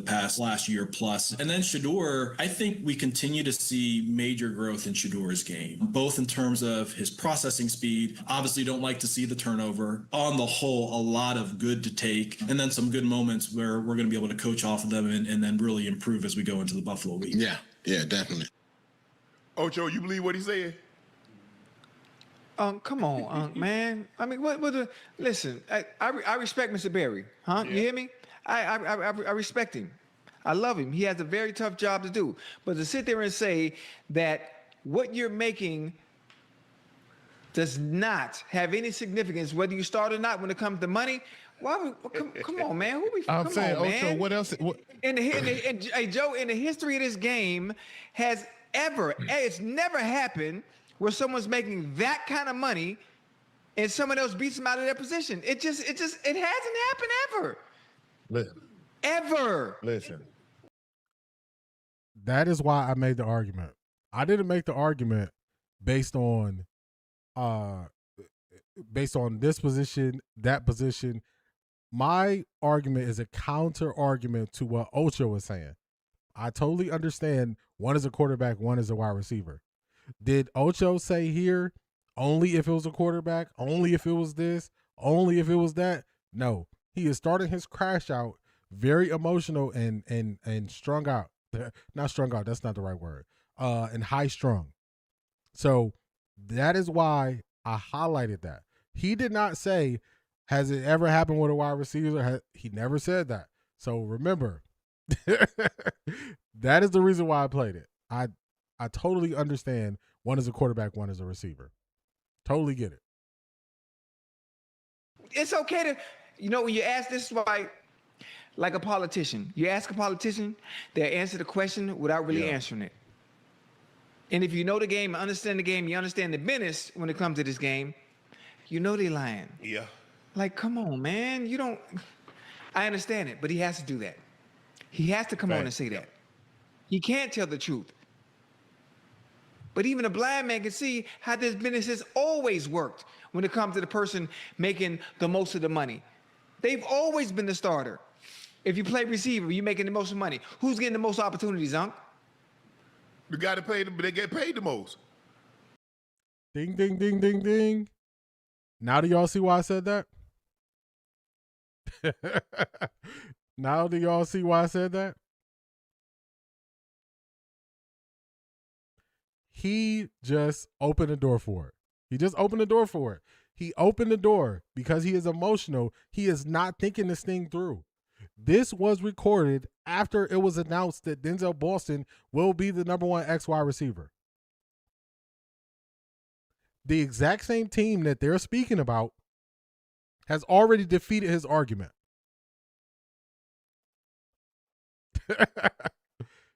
Come on now. He said it never happened. But Gordy called it out. Matt Flynn just signed, I think at the time, it was a historic deal. I want to say it was about $40 million, the deal that Matt Flynn signed. They brought in Russell Wilson. He was drafted, I want to say, in the 3rd round, if I'm not mistaken. He ended up being a starter. So that's why I brought it up. Now that y'all have heard what Ocho said, is Ocho right or wrong in his assessment that even at the wide receiver position, you will get the most opportunities because you make the most? He's wrong. That's just it. It's no other way to put it. He just wrong. Tony Romo and Dak was a little bit different because Tony Romo got hurt. Tony Romo got hurt and Dak just took off. He just took off. So I'm not making this a quarterback argument. This is an argument that I am attacking Ocho Cinco's stance. I'm attacking his stance. His stance is wrong, and we have proof that it's wrong. We got proof that it's wrong. We got proof that it's wrong. So remember, I'm not taking this personal. I'm just highlighting that he just taking this wrong. He's taking it wrong. He's taking it wrong. He's taking it wrong because he's wrong. Let's play a little bit more. Come on, man. It's just hard for me to see a guy, Joe, that's making that kind of money that doesn't get the opportunity to start. Now, I'm not saying he's going to start all 17 games, but I just don't know how he's on your roster and he doesn't start day 1. I'm not saying he start day 50. I'm not saying he start day 30, day 45, day 85. All I'm saying is just hard when one guy is making 46, 47 million and the other guy is making $1.5 million. It's just hard for me to see it. Yeah, it's a tough situation, but hell, he can't come on there and say that it does play a factor. I thought he had to answer the question politically correct, and the fact that I think they definitely want to give Deshaun an opportunity. You know what I mean? You have to give him a chance, bro. And like he said, they both show some great flashes. Obviously the turnovers, but for the most part, it's still wide open. And the fact that they're giving those guys a chance to compete for their job, I mean, I think that's, as a competitor, as a player, that's all I would ask for, bro. But be honest with me. Don't have me out here competing, Uncle Ocho, knowing damn well I ain't got a chance to win the job, bro. But the thing is, somebody said in the chat when they did it with Tom Brady, Drew Bledsoe got hurt. Yeah. Yeah, Drew Bledsoe got hurt. Tony Romo got hurt. Some of the examples they started to give on there, it wasn't the same. It's Black Pearl she hit the nail on the head. Do y'all notice that any other topic, Ocho is never prepared, never seems to have much to say, but on this topic, he has so much to say, has doubled down on his take. Why do y'all think that, chat? That's a fact. That's those are the facts of it. Those are the facts of it. Those are the facts. I don't know if it was never a competition. Saturday will be the determining factor if it's a competition, in my eyes. I'm not saying anybody has to change how they view it, but Saturday will let me know if this was a real competition. You got to give a 10-year vet a chance to do what? I don't take any exception to anything ISO Joe said. ISO Joe, the basketball player, is the one who seems to be the most plugged in. All you have to do is look at how they've handled other positions. Look at how they handled tackle with the 9th overall pick. They made him earn it. Look at how Denzel Boston, 2nd round pick, they made him earn it. And you were doing that. I spoke about this on Monday. You were doing this to make sure you don't fracture the locker room. That's what it is. That's what it is. So I'm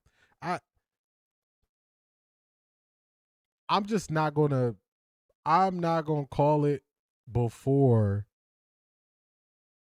the thing that happens. You good, Tika. I'm not gonna call it before I get confirmation if it's a real competition. The thing that will be my confirmation, I'll tell you what I'm looking for. I'm looking for Shedeur to be the starter to go play the first half. I'm looking for Deshaun Watson to play in the third quarter. I'm looking for what is said after they play. That's what I'm looking for. Once they say those things, that's when I'll tell you if it was real or fake. Before that, I'm not gonna tell you it's real or fake. I'm not gonna say it was real or fake. Crown Collective says she calling it. That's fine. That's fine. I don't believe you're the only one that's calling it. I saw a lot of people who are calling it, saying, "Hey, that's not a real competition. This was a fake, made up a competition." It's a lot of people calling it. So, oh,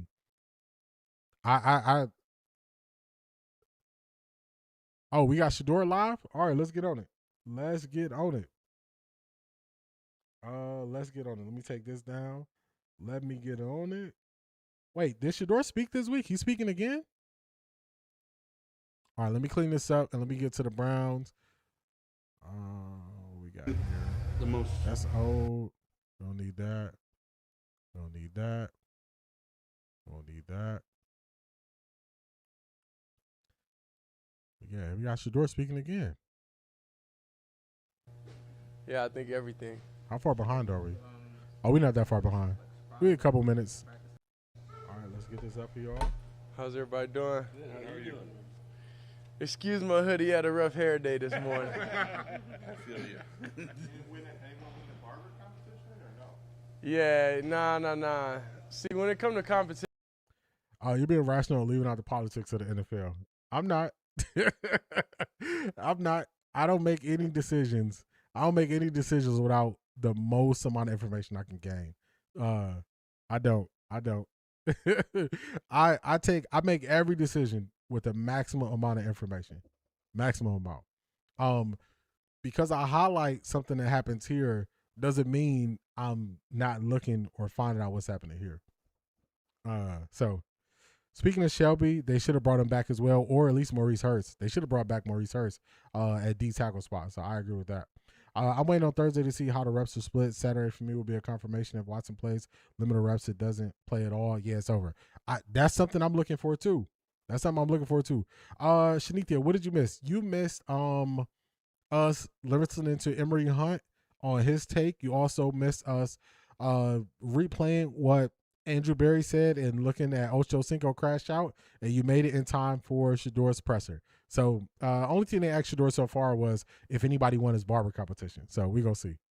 Sometimes I don't, and it's like for fun. I don't really like to make people like feel down, you know, if they ain't win. So it was just more of a great way to connect everybody, you know, and connect the city and the community, rather than you went home a loser or a winner. But you found your barber. Yeah, I did. I definitely found my barber, but I got Shiloh got to do another part 2 soon, but whenever that happens, it happens. Sure, when you kind of went back and looked at what you did in Chicago, what were you most pleased about in that time out there? We're in the Bills this week, so I'm not even thinking about Chicago anymore, to be honest. So let me go back in my storage memory bank to think about that. I would say how I felt out there. I think the feeling I had out there, the comfort, you know, I had, and it felt truly exciting to get to that place and know that place is there. So that's what I'm most excited about, being out there. We have obviously you mentioned the Bills. They come in tomorrow. So what's your mindset heading into the joint practice tomorrow? Mindset heading into the practice? I'll say the same approach we have every practice that we go to. Go out there, get completions, run the offense the right way, and that's the main focus. Does it feel like a heightened importance at all just because it's a new team in here? Nah, I think every day is important, honestly. I don't think it's a day that go by that's not important. How would you track what you've improved the most on since camp began? To be honest, I don't even know what camp started. We've been here every day, so. Okay, since the start of the off season then. Oh, the off season? I'll say everything. I feel better. I know I look better. Yeah, I think everything. Shador, were you surprised by the way practice ended yesterday? It looked like Todd was kind of frustrated about, you know, he said Brown's not taking care of Brown's. What kind of, from your perspective, what kind of happened in the practice? Nah, at that point, I'm just recapping my series of everything and playing everything back in my mind. So, like, if coach say practice over, it's over. You know, I'm not able to see the details of who's taking care of what, because we're thinking more about operation and more the grand scheme of things of what's going on. Shador, you guys have obviously spent weeks going up against your own defense, so just to go back to the joint practice, how exciting is it to be able to practice against somebody else finally? Yeah, no, it's truly exciting because they have a different scheme than our defense does, so it's great to get those practice reps in and be able to make it feel as close as possible to the game, and to grow in those areas also on what you see in different keys and different structures that they have. So I'm truly excited about it. I know it's definitely, they have a great defense, great challenge ahead, and I'm just happy to be able to be a part of it.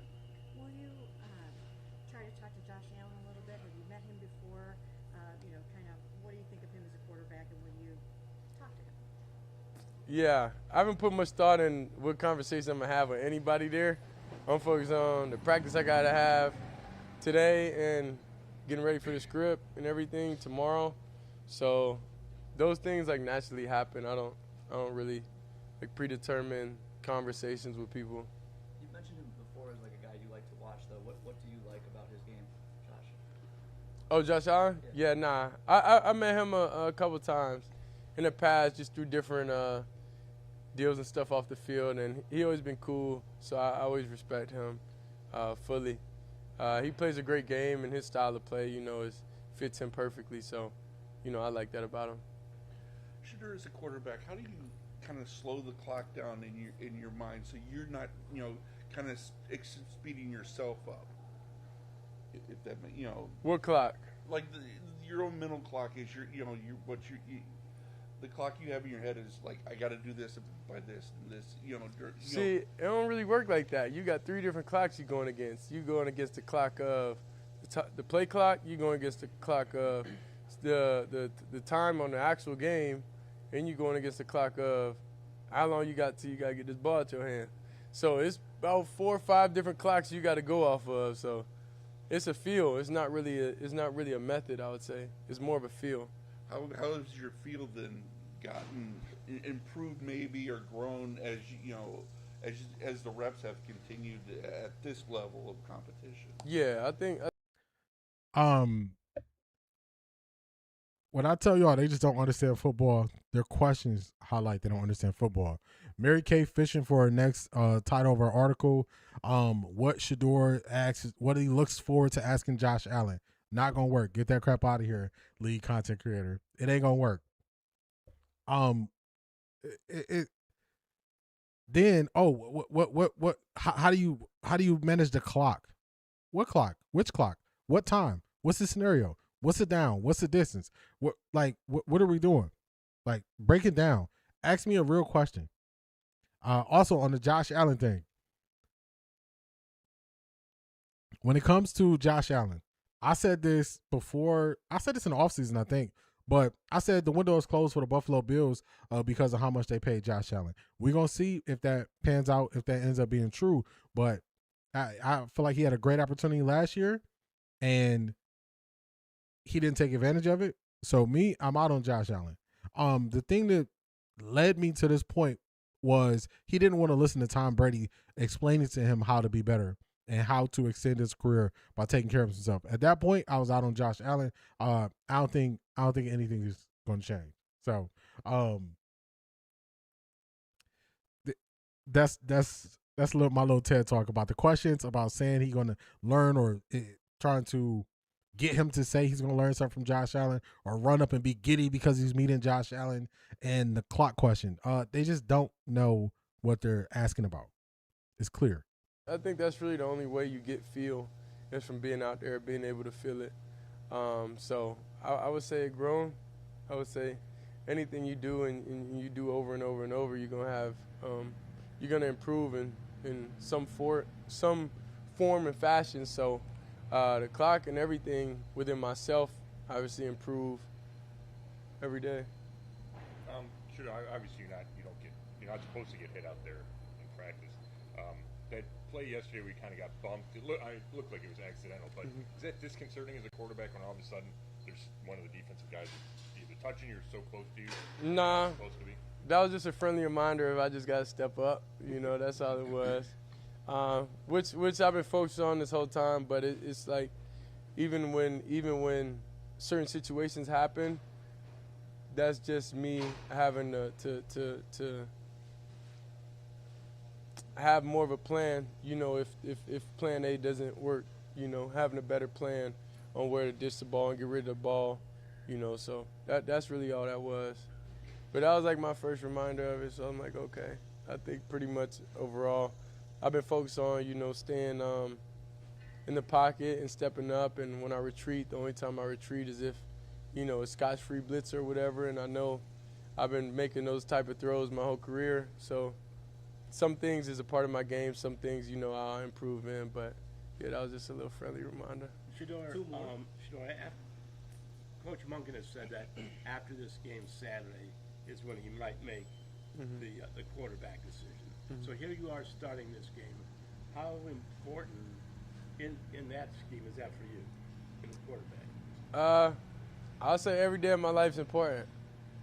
Every day is important. I wouldn't say it's a day that's not important. So that's just another day going out there doing what I got to do, honestly. I don't really feel anxiety or any pressure, even going into things like that anymore, because it's like that's how I approach everything. So, it's just another day of going to work, That's all it is for me.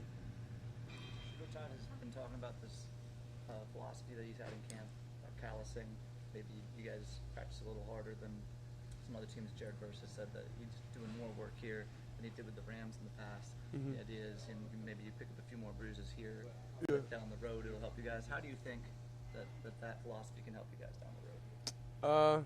I think Coach came in here understanding that we have ways to go overall when it comes to, like, our winners and losses over the past few years and everything. So it's kind of like building that mentality of toughness. So it's like some places may have that luxury to not have to do that, but you know, it's more about a deserve thing. I don't think, you know, we deserve to take as many days off like that, because we have a lot of young players on offense and young players on the team that we got to be able to expedite the process on catching up with the game speed and really understanding the game. So it's a thing that, you know, sometimes you may feel a way about it, but it's, in the grand scheme of things, it's moving towards the direction of where we're trying to get as a franchise and as a team. So as long as everything's aligned with that, then that's how you know what's good and what's not good. And that's very good for us, because we need to be able to go out there and execute regardless of age and regardless of experience. Appreciate it. Thank you. Man, oh man, those questions were something different. Something different. Buck Gordy, I looked up Jaden Higgins. He plays for the Houston Texans, wide receiver. I'm not that familiar with him, but it looks like he suffered an injury, and they're not sure what or how long he'll be out, but he won't be in the preseason game. Shador's 100% correct. In the NFL, your job is on the line every play. Yeah, I agree with that. I remember somebody said that, and it was a little pushback about players' jobs being on the line, and I'm like, it's a performance sport. When you do things that are performance-based, your job is on the line. If you work in sales and you're commission only, you know your job is on the line, meaning you don't make any sales, you don't have a check. So I don't feel any type of way once people say that. I just hear it and I'm just like, okay, that's how it is. Once Shador becomes QB1, their questions will get worse, not better, in my opinion. Yeah, they're not going to lighten up, but I like that he had the stiff arm. I like that he had the stiff arm with not letting them get close. All right, we got Deshaun up next. Deshaun, can you talk about a little bit about going up against the Bills' #1 pass defense from last season, and what you think you might be able to get out of this tomorrow? Yeah, it'd be a good challenge for the team, the offense especially, really both sides. But just going against one of the top teams in the AFC, they've been proving it over the last couple of years. They keep reloading, so a good one-on-one battle. Get to show a lot of different things. Get to see a lot of different looks from their defense, and see where we tested and where we can be at this year. Deshaun, what was the one thing that Okay, so the league content creator asked one quarterback how you feel about meeting Josh Allen, and what are you going to ask him if you meet him. Then the other quarterback, you ask him what it's like going up against the Bills in their #1 pass defense. Why wouldn't you ask them both the same question about going up against the Bills versus one, one is a fan and so excited to meet their favorite player, versus the other one you ask a real football question? Don't make sense. Has anyone been keeping up with Tank Dell? I saw he was back out there practicing. You could definitely tell there was something up with his leg. One of his legs looked smaller, so you could definitely tell. But I haven't watched it closely. I haven't watched it really closely. They said you too positive. Shador can't get no soundbite off you. You can go now, for real. 75 partly sunny. Okay. Up next, the salesman. Deshaun Watson. Can you work third shift? Yeah, I can work third shift. So you perfectly fine working third shift? Yeah, no problem working third shift. I can work third shift. Also, Zedric, I see you asking about the weather in Cleveland.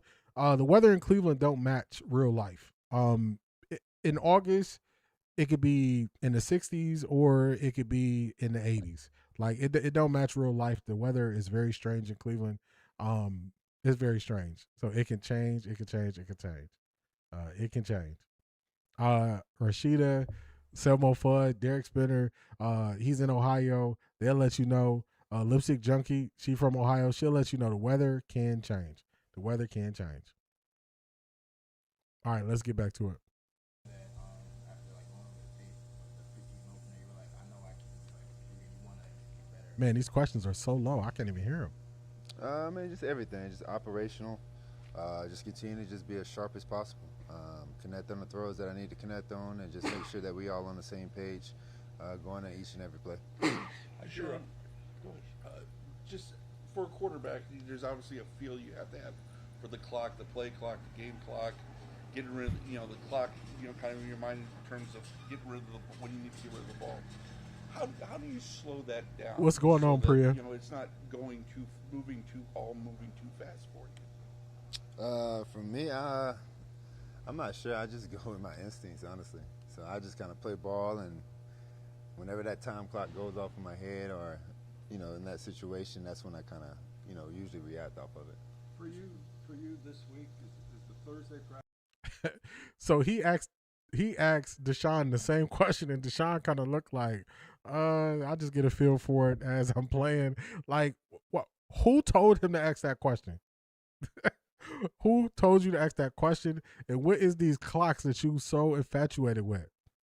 Like, yeah, you hear that person coughing? You hear that person coughing? Like, who told him this? Yeah, the Cleveland Winners is something else. There is something else. Practice more productive for your game than playing into the third quarter of the game? No, I mean, every situation, every rep I get, every opportunity I get to just go out there and play football is just as important as playing just one quarter or playing a lot in practice. So I think the more reps I get, the more opportunities that I get to see is more beneficial for myself and just improving my game and just catching up from what I missed the last 2 years. Obviously, it had been a long time. They're doing something tricky here, y'all. So that the joint practice is not going to be open to fans. TG just asked if the joint practice will be more beneficial to him than playing in the third or the second preseason game. For some reason, either someone told them Deshaun might not play in the third preseason game, or they're pushing, the second preseason game, or they're pushing for him not to play in the second preseason game to just kind of secure victory, I guess, is the way they're trying to do it. Because we heard the lead content creator ask this very similar question to head coach Todd Monken the other day. Now we're hearing TG ask a question like that to Deshaun, which it has to be one of those two things. They don't remember he played against Josh Allen and outplayed him. Shedeur had more yards than a touchdown. Allen didn't score. He also had a higher EPA, but nobody wanted to talk about that. Shedeur also had a higher EPA than Josh Allen, but they didn't want to talk about it. I think I found peace after the game. I think Monken wants to play Shedeur. I hate that they aren't playing him with the ones. That's inherently uneven. I'm coming to terms with Deshaun Watson's start, but only a couple games.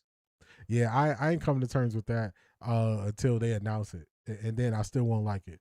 So I'll accept it. I'll accept it when it happens, but before that, I'm not gonna accept it. They're trying to trip him up. They're gonna play the games they play. They've been pushing that since Saturday. They have. Todd Monken is for Shedeur, but he is up against the machine. I hope that's right. I hope he throws power around them.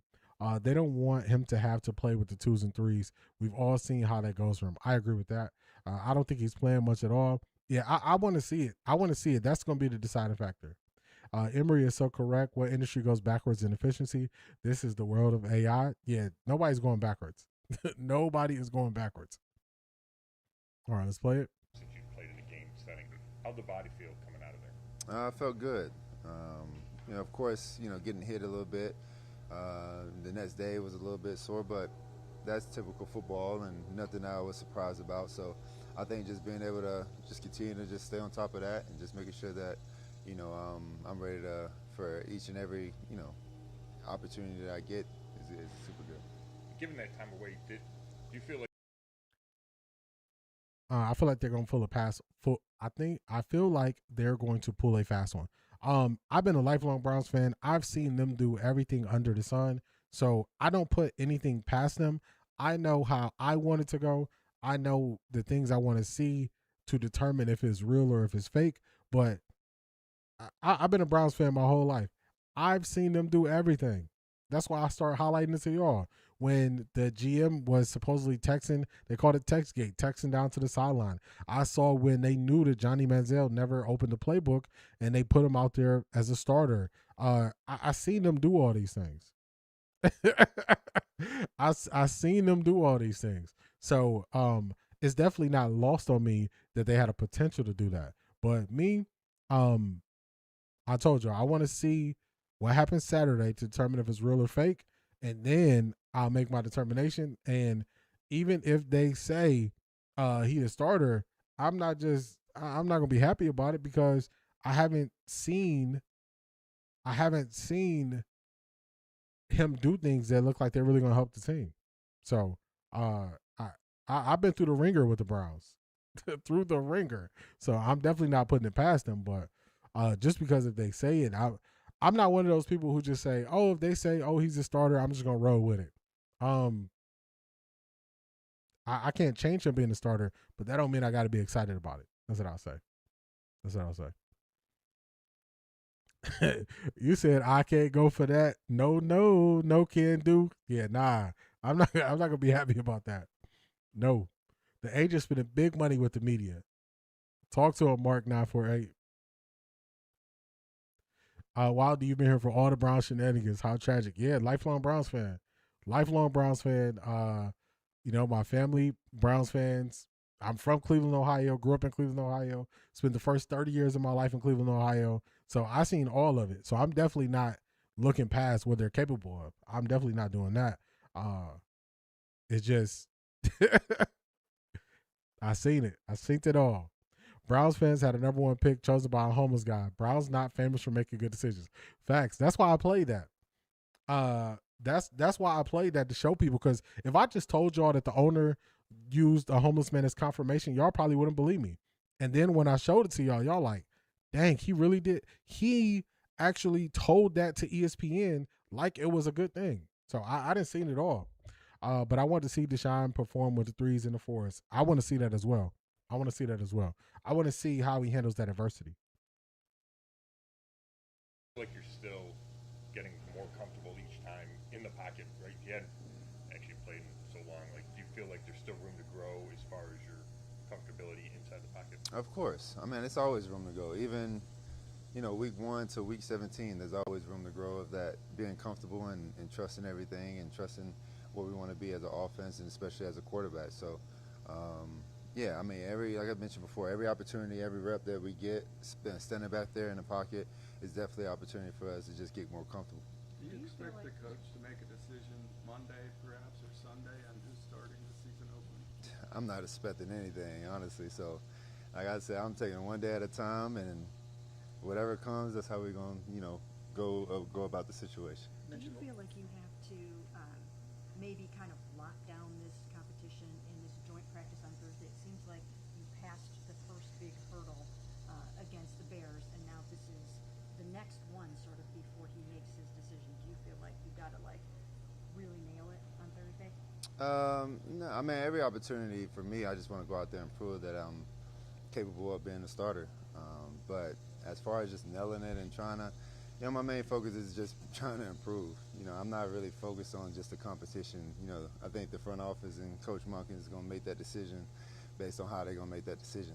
So, I can't really control that as far as what they want to go with, but I can control my opportunities and my reps that I get and being successful with that. You mentioned last time we talked to you here that you're 30 now, might be a little bit different.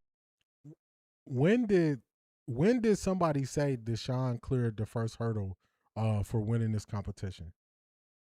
This is Mary Kay.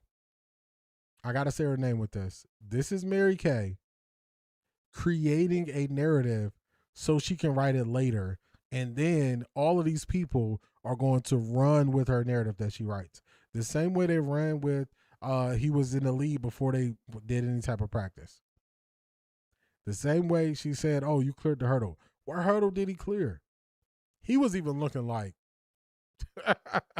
hurdle. Man, you're supposed to change the words that my agent put in the text. Don't say the same words. Switch it up. Put your spin on it.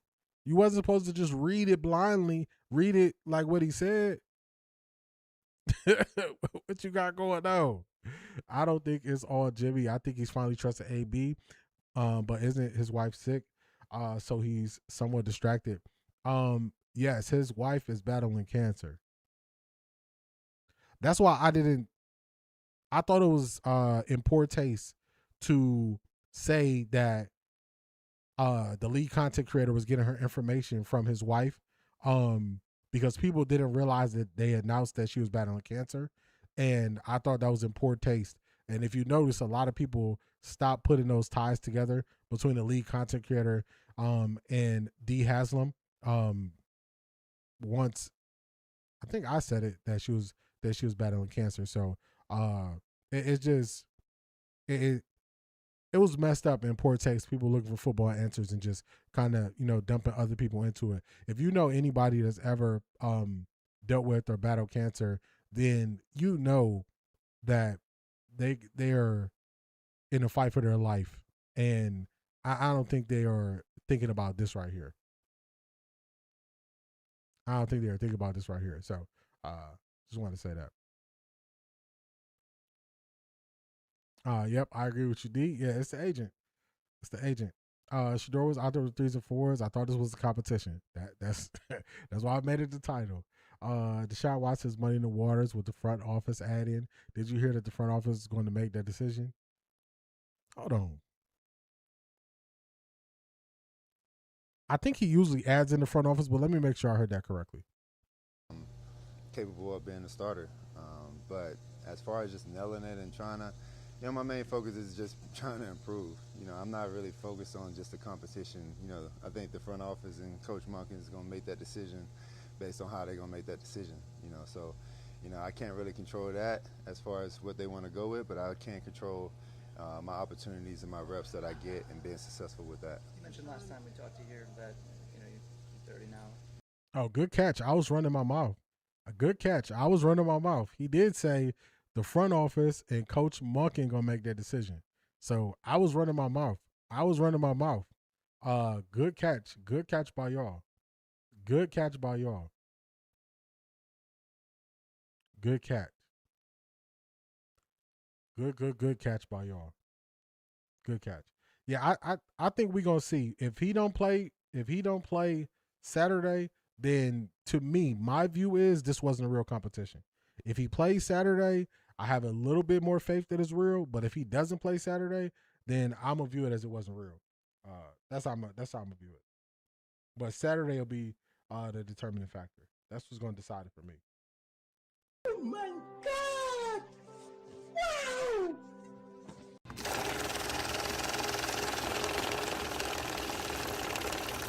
I got money. Come to Off the Record D, where we gonna read your super chats. Your voice is gonna be heard.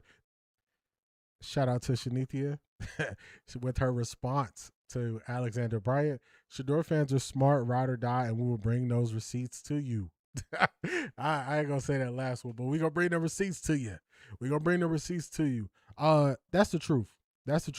Usually if you follow up and you ask questions to the people who want to be seen, they don't want to play that game because they know they don't know enough about the sport or follow it closely enough to have that conversation.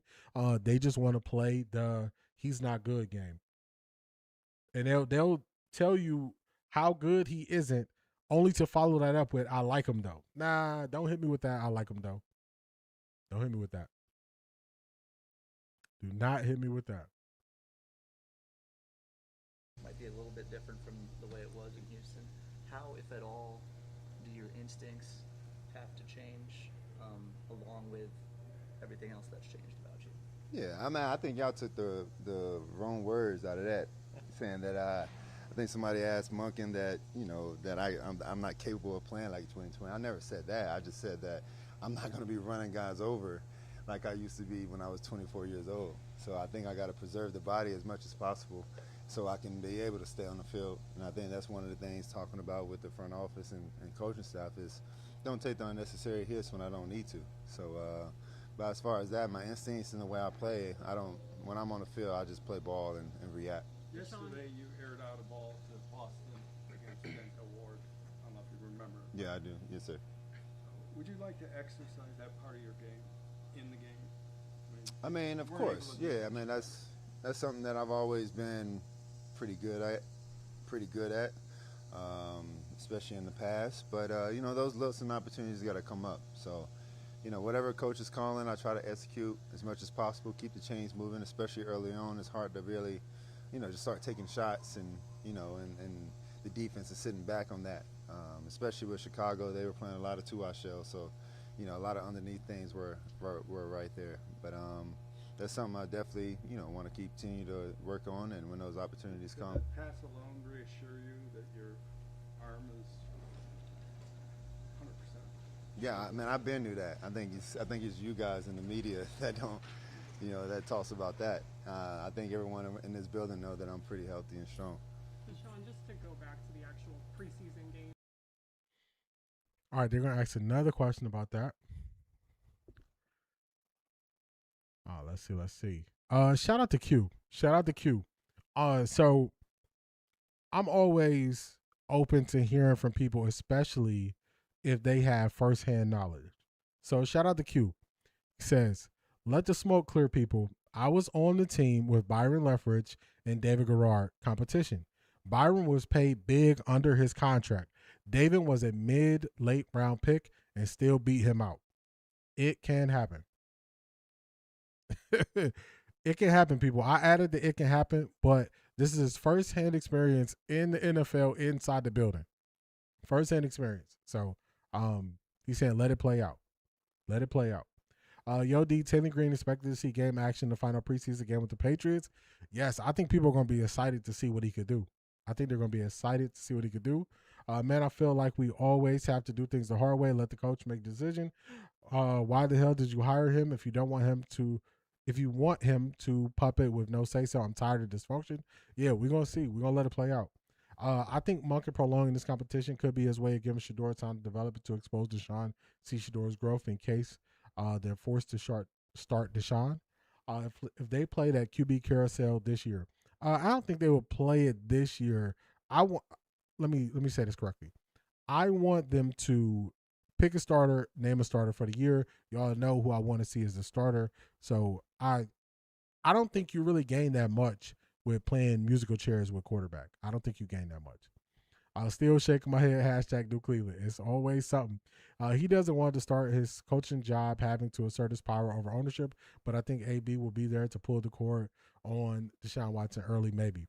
Yeah, I see just the idea of that. If the plan is to let him go out there and if it doesn't work, you pull him. I don't think that's setting anybody up for success. I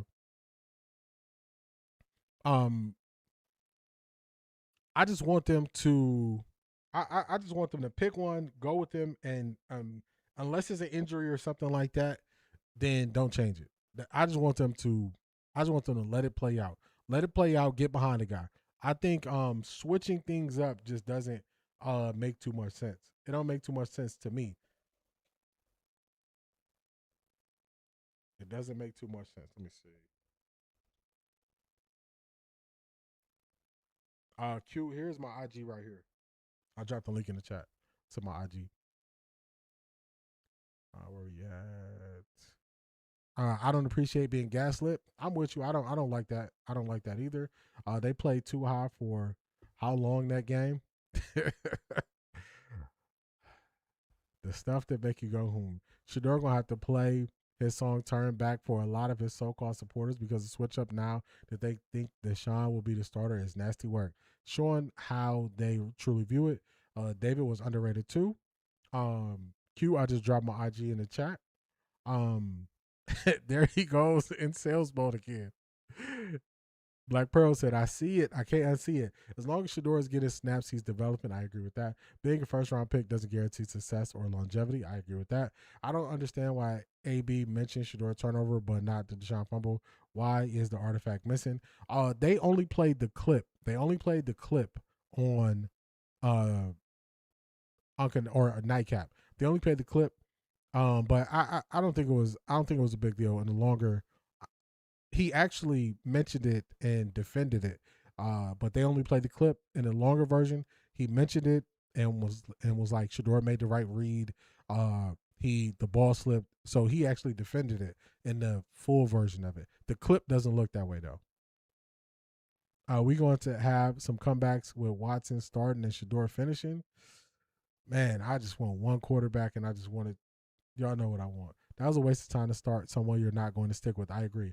The NFL should give draft picks the option to abstain from being drafted if they fall to the 5th round, so they can go to Canada and not waste their time with this collusion mess.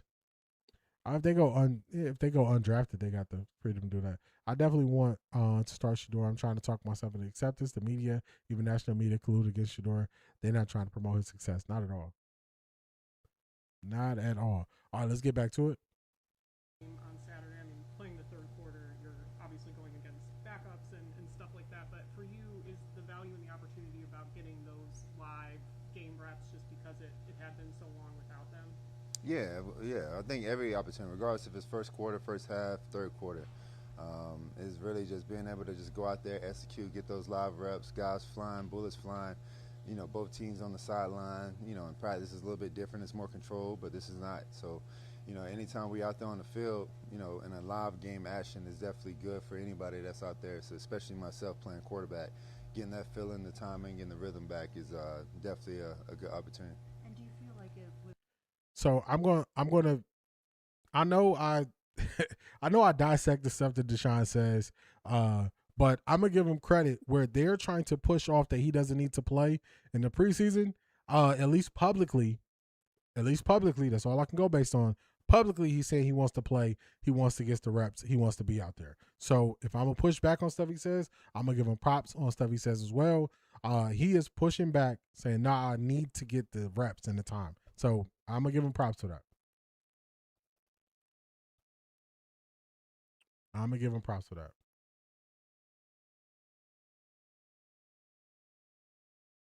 Will be really good quality work, even though you will be with backups, you know, third, fourth teamers, and you're going to be going against fourth teamers and third teamers. You still think it's going to be like super valuable for you? Of course. I mean, you have to bring those guys up that either are new rookies, and the younger guys that don't have a lot of experience. Try to bring them up to speed, and if you can execute at that level, then I think you're doing a pretty good job of leading and taking charge. What was So that was the finish of his answer about playing and the benefits of it. So if I'm going to break down everything he says, I'm going to give him props when it seems as if on the outside, he not ducking the smoke from going out there with him. So if I'm a knock what he say, I'm going to give him props when I agree with what he say. Todd Monken's message to you guys when he stopped practice early yesterday, and you know you're watching, you've been around a while. Did it feel like the defense crossed the lines with some of the physicality? I don't think like crossing the line is the right word to say. I think just being able to. I think he wanted to do it just to protect us because you know we're already kind of going through a couple you know internal things, but at the same time we got to protect each other. You know we're going Browns versus Browns, so you know they don't count that on the wins or losses. So we got to make sure that we're you know healthy going into tomorrow, practice against a very good Buffalo team, and then into the games. You know it's a marathon, so.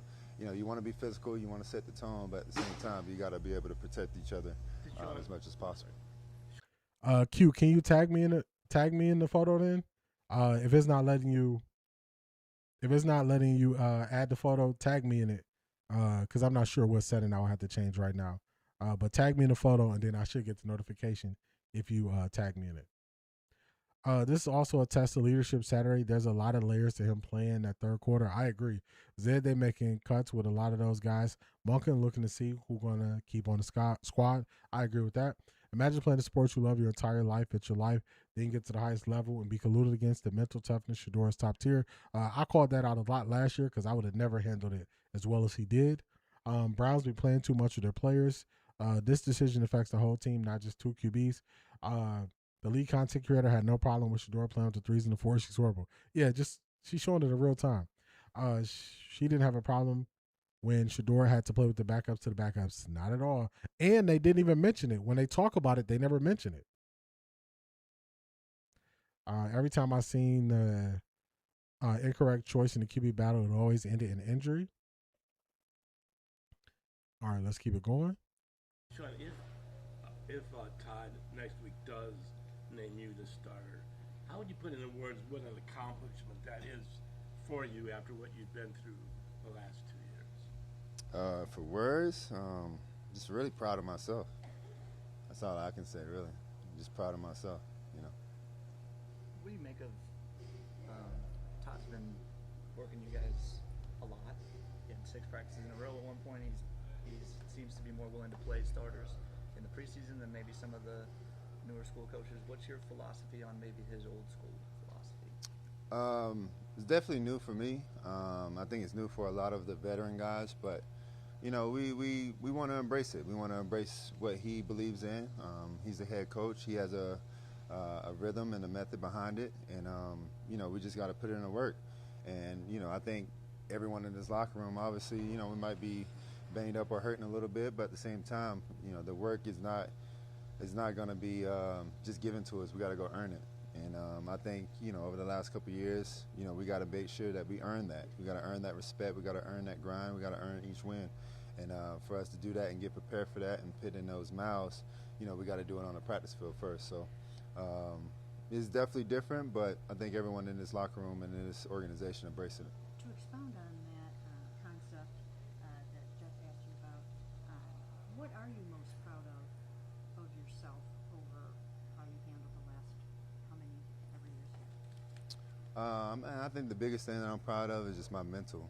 I think just being able to block out the noise, you know, just being able to just keep smiling through everything, and being able to control my own narrative regardless. So I think that's the biggest thing, is just my mentality, keeping it at peace, keeping it fresh, so I can be able to, you know, be in front of you guys and talk to you this day and still be in a quarterback battle. So I think that's a blessing for myself, and I think that's why I'm proud. And what about the reaction, and have you thought about any type of reaction that you might get at the stadium on Saturday? Are you prepared for whatever might come? I don't care. I don't care. Deshaun, you've talked a lot about the similarities with what Todd's running with what Bill ran with you at Houston. Can you expand a little bit more on what specifically is it about those two systems that really you think accentuates what you do best as a quarterback? I think it's just really quarterback control. I think he puts a lot on the quarterback plate. So I think it gives the opportunity for us to be able to showcase our talent, showcase the knowledge of the game that we have, and just being able to really take lead on the field. And I think being able to have, you know, Bill O'Brien's and Monk's system, they teach you everything that they want you to know. And then once you get in the game, it's like, okay, here, you're the coach on the field. You know, we're going to give you a couple plays, and now you pick the right play, how you feel, and make it right. And I think that's the beauty of not being kind of set in stone of this is what we got to run, and if it's not the perfect look, then you're kind of stuck in that situation, and give us options to be able to get to the right play and make sure that, you know, we pick out the weakness in the defense. Have you ever had a coach in practice really like that? Like, is that a common occurrence, or is this the first time you've been a part of something like that? I'm pretty sure that I've had that happen before, especially in Houston with Billy O and the type of, with Vrabel as a DC. I think the coaches had it in it on their own. So not even the players. I think it was a coach situation in that situation with Bill O'Brien and Coach Vrabel. So it's not the first. Good. Thank you. Man, some of those questions, man, oh man, we made it through, but some of those questions were something else. Something else. I just checked it out. Q sent me the receipts. So he's speaking from firsthand experience. That's why I put in that comment earlier. Just let it all play out. Let me see. I am annoyed, but don't call it yet. Media just want to fatigue us. It seems that way. Softball questions for sure. I love Shador's presser. Yeah, he kept it simple on him. I think that Monken's biggest chip of getting JW off his back, but obviously the aging is in the mix. I'm very curious if this is how they get him to delay payments to manipulate the cap. I hope he wasn't doing that in promise of a starting spot. That would be whack, and that would be a Browns thing, as I must say, but I hope it's not that. She would ask that messy question. Of course she would. I don't care. I'm paid. You notice her tone gets softer when she speaks to him like a mother. Switch it. She switched it up a little bit. Tool Man said, "I can't go for that. He can't unsee it." Let's see. Let's see. These questions are making my bottom ache. Yeah, they just don't ask really football questions. They don't ask questions to get to know you better as a player, as a person. They just ask questions to tell the story that they're trying to tell. So, see, I really do like salesman Deshaun, but don't want him to start. I think Deshaun won't be truly exposed until he plays real teams and real situations. I think Coach has to step in early to send in Shador if he gets exposed in the first 2 to 3 games. I know that that's a way that people are working their way through it. I just tell y'all, I'm gonna let it play out, but I definitely don't want them switching quarterbacks. I want them to make the better decision from the beginning, and then I want them to make the better decision from the beginning, and then roll with that quarterback. I'm a little behind, but they say they're trying to diminish Deshaun Watson playing in that game Saturday. Is nasty work. Yeah, they was basically trying to talk him out of playing. They were trying to talk him out of playing. I'm like, come on now. Do you think they're also evaluating the QB pressers as part of the competition? I do think so. And it was telling that Deshaun said, yeah, y'all took my words wrong when y'all asked Coach Monken the question. So to me, that seems like Coach Monken probably asked him about it. So I do think that is something that they're taking into consideration because it seems like Coach Monken probably asked him about it. I know they paid Deshaun a lot. My question is, how much has Shador made them, and what is the projection for the next 3 years? If they embrace him, the money paid to Deshaun will be negligible. I agree with that. Yeah, I'm Saturday night, 7 p.m. When we do our reaction to the game stream, I will tell y'all how I'm feeling based on what we've seen on Saturday. I like Deshaun too, but I want Shador playing QB1. Sorry, not sorry. Yeah, no reason to apologize for that because I think you're not the only one who feels that way. That prefer to see Shador. That would prefer to see Shador. Let's see if Coach Monken is on the same or if they switch his presser.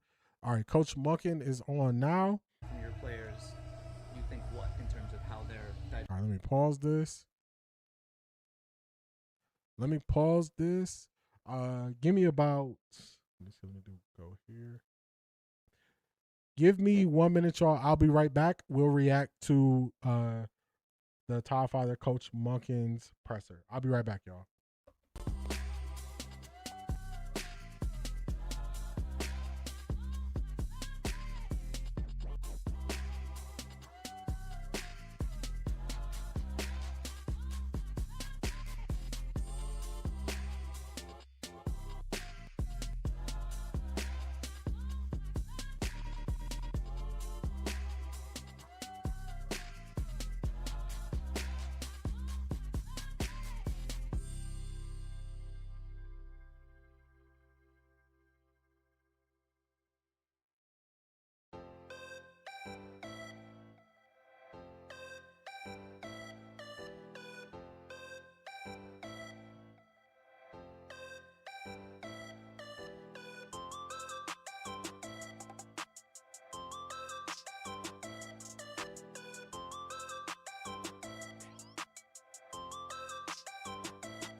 All right, we are back. Let's get to Coach Monken's presser.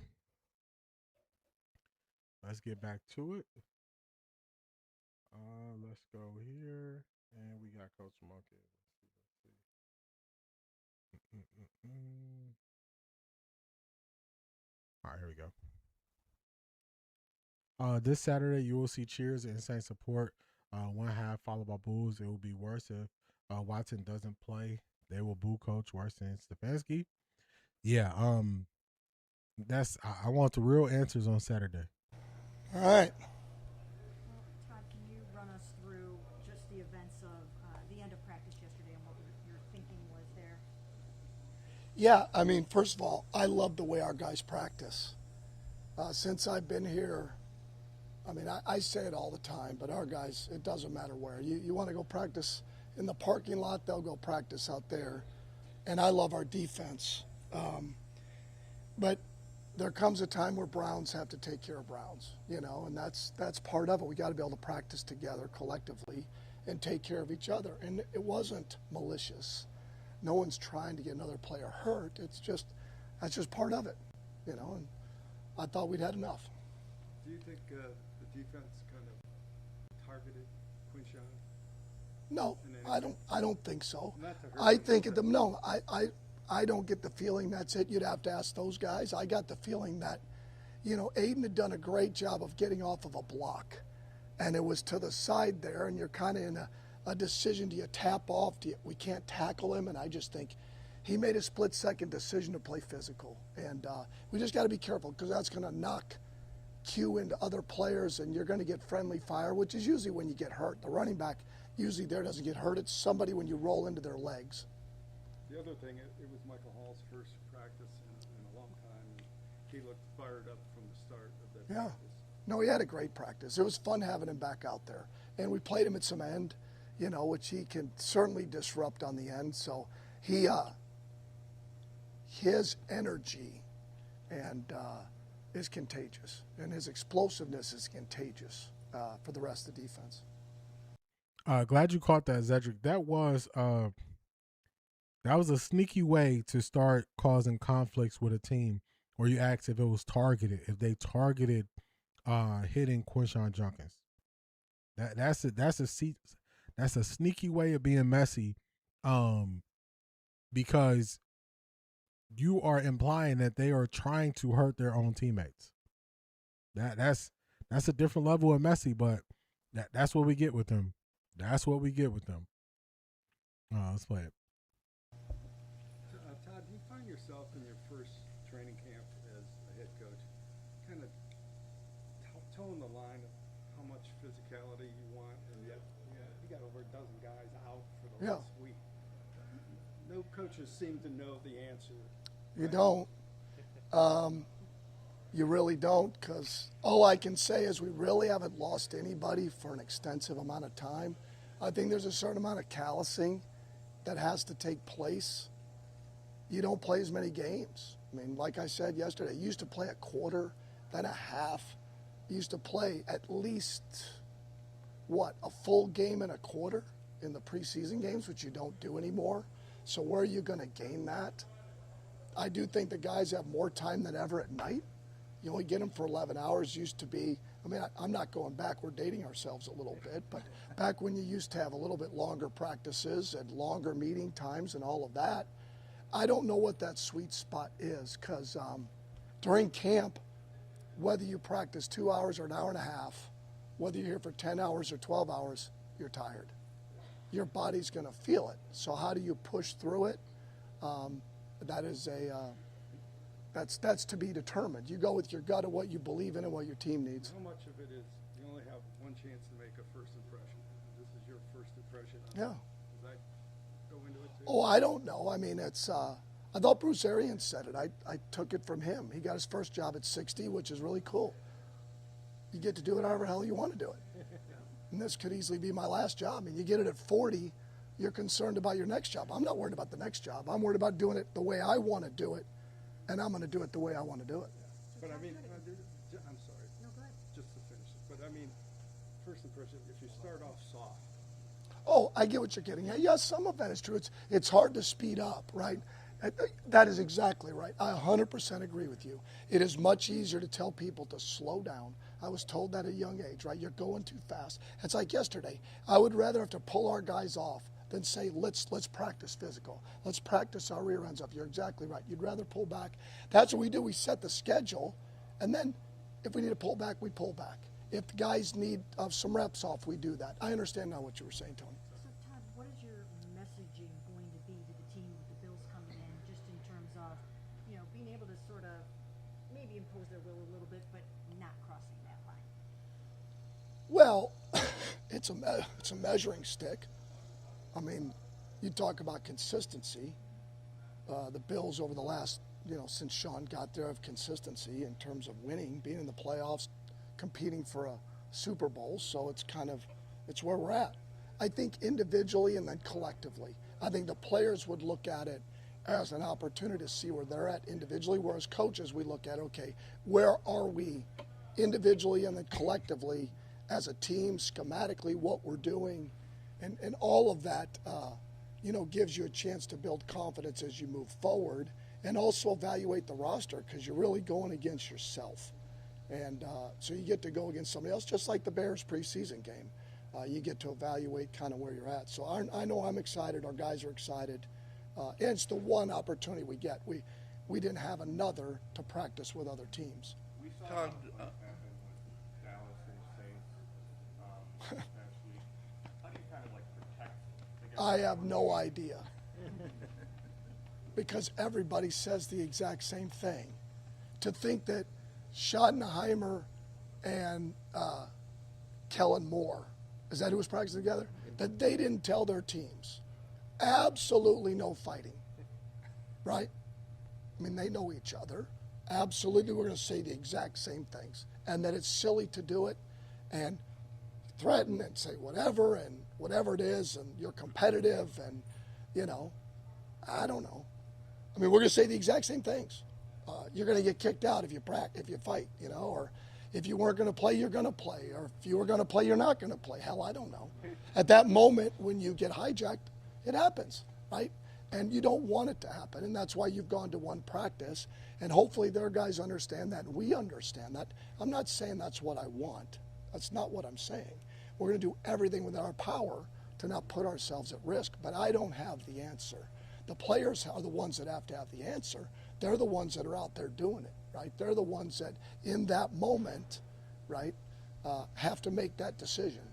Todd, do you expect your offensive line, first offensive line, to all be able to go tomorrow, or are you? I'm hopeful.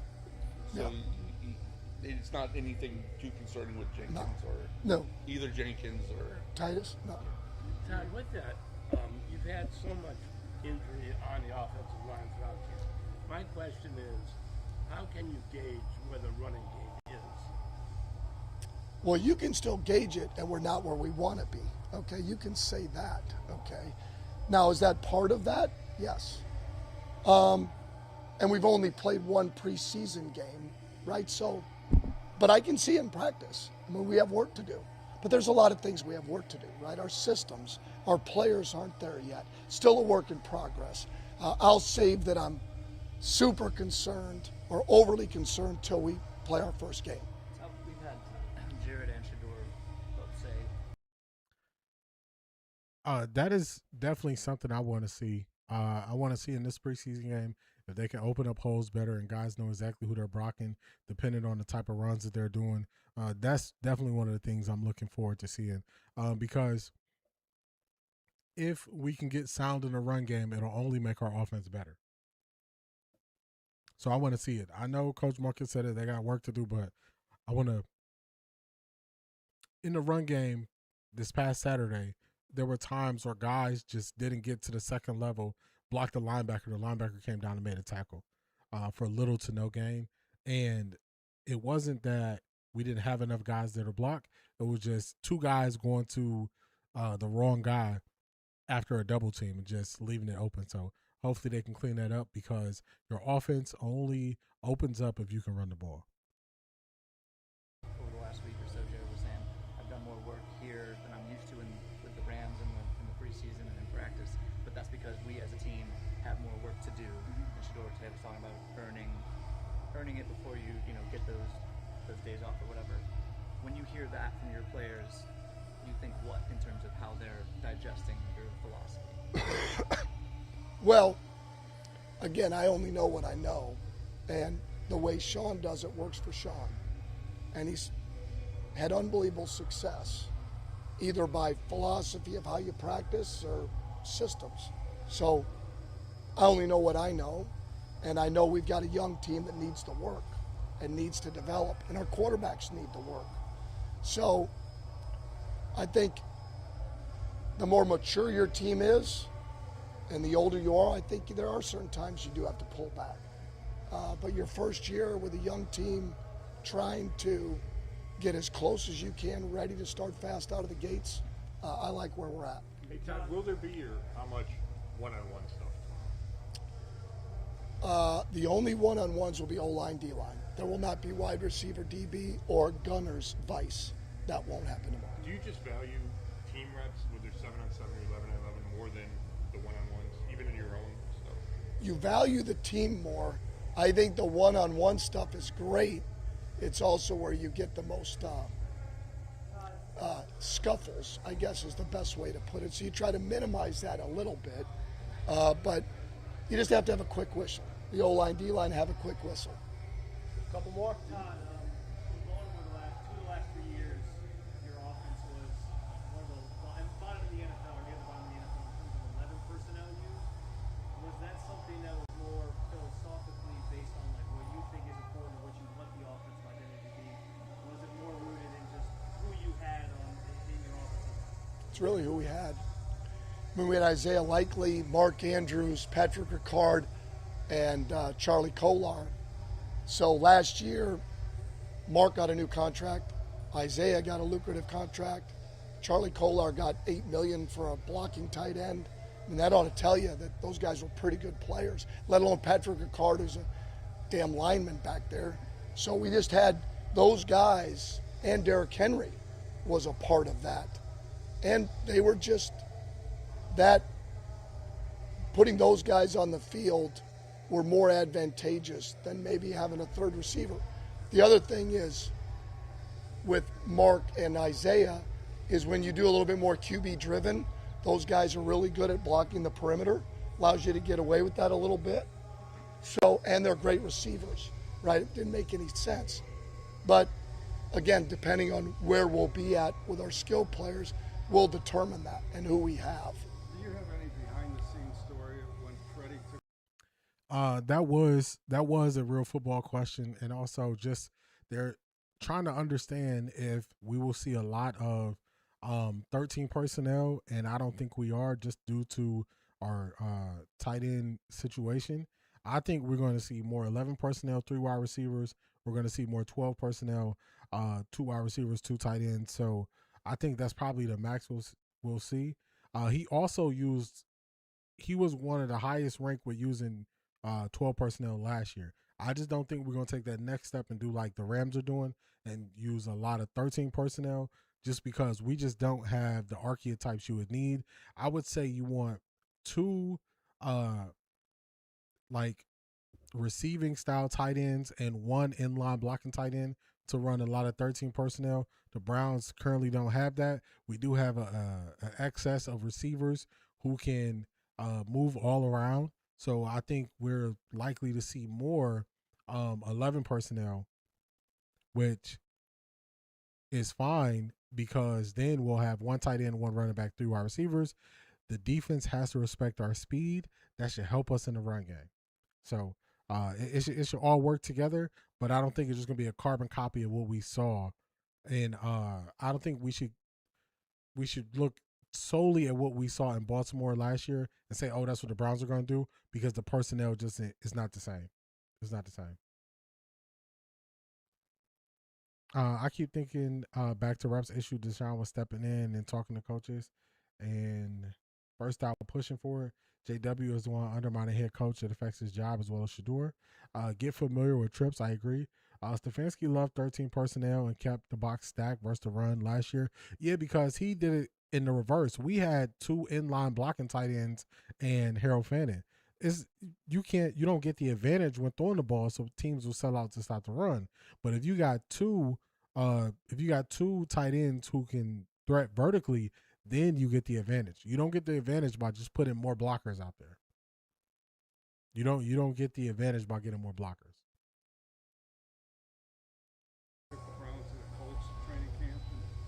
Oh yeah, no, that was crazy.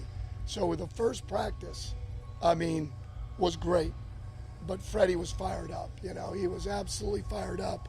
The way the practice went, right? So Freddie was all fired up. And that night before we were going to practice him, he got after our guys like, hey, we're not going to be anybody's, you know, so-and-so, you know. So when we got to the practice field, Dave Borgonzi's our linebacker coach, and I'd worked with him at Tampa, and I said, hey, man, careful, man. This is going to be like, did I already tell you that story? It's going to be like slap shot. They're going to drop the gloves, and it's going to be like the first thing. It's going to be like, oh, my God, what just happened, you know? And I think it started in special teams for all those of you that were there. I don't even know. I wasn't even involved in special teams. It felt like it was like Major League Baseball where, like, the pitchers came from, like, the outfield dugouts to be involved in it. I didn't even see what happened. It was premeditated. I'm not going to go that far. I appreciate you saying that. I'm just going to say that certainly, and I agreed with Freddie in some regard, that it was like, you don't ever want to take a back seat to anybody. He was right in the fact that our calling card, and Freddie, who as a man, believes in toughness. And that I agree with. That's what I loved about Freddie. He believed in toughness. And in his mind, we weren't tough enough the day before. So that I agreed with. Do you envision splitting up those starting? Jimmy Hendricks, be more specific. You said so Cleveland fans are used to this. Are you saying overall, like foolishness around a team? If that is what you're asking, yes, we are. Cleveland Browns fans have seen a lot with how to do things the wrong way. If that's your question, then yes, you are correct. Their best chance of winning is still with Shedeur. They shouldn't waste reps on Deshaun. Getting Deshaun out the way could lead to a cleaner runway from Shedeur. It's over if they have to go from him to Deshaun Watson. Yeah, I just want them to play. I don't want to do the musical chairs at quarterback. I want one. Yeah, overall. Yeah, yes. Yes. We have seen basically anything that can go wrong with an organization we have seen. And like, this is no exaggeration. As a Browns fan, if you think about what would kind of be like the worst nightmare for what could happen with an organization, Browns fans went through all of it. We went through losing our team. We went through our team coming back. We went through an expansion draft. We went through signing players for too much who were over the hill. We went from them tearing it down the studs, going 1-31. We went through a homeless man confirming who we should draft in the first round. We went through the ringer. You go back to the 80s. We went through getting close to the end, and then we had the fumble. We had the drive. So we've been through the ringer. We went through all of the situations as fans, all of it. I think what some people do is they equate that to you don't know what a winner is. I wouldn't say that for me because I've also followed other teams that had success. But have we seen it all? We've seen it all.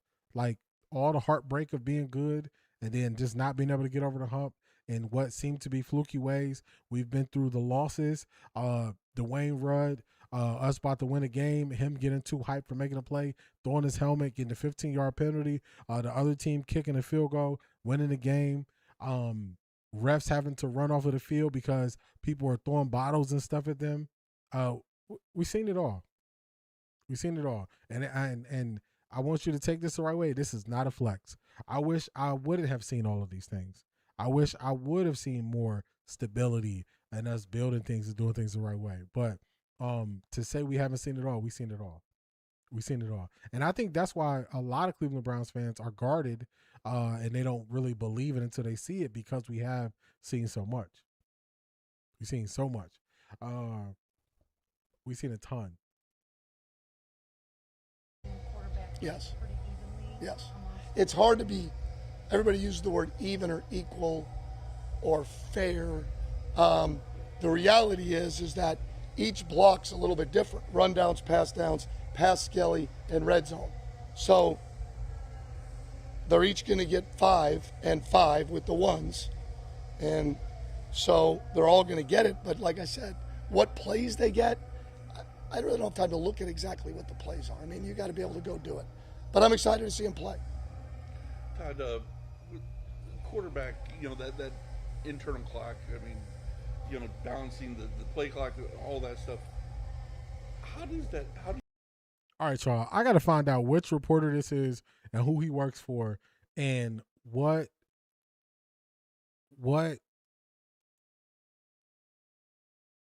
who is telling him to ask about these clocks. Like, it's something that he is not understanding about the clocks, because he asks Shedeur about the clock, and Shedor's like, which clock are you speaking on? And then now he asks Deshaun about the clock, and Deshaun is like, you just with reps, you just go.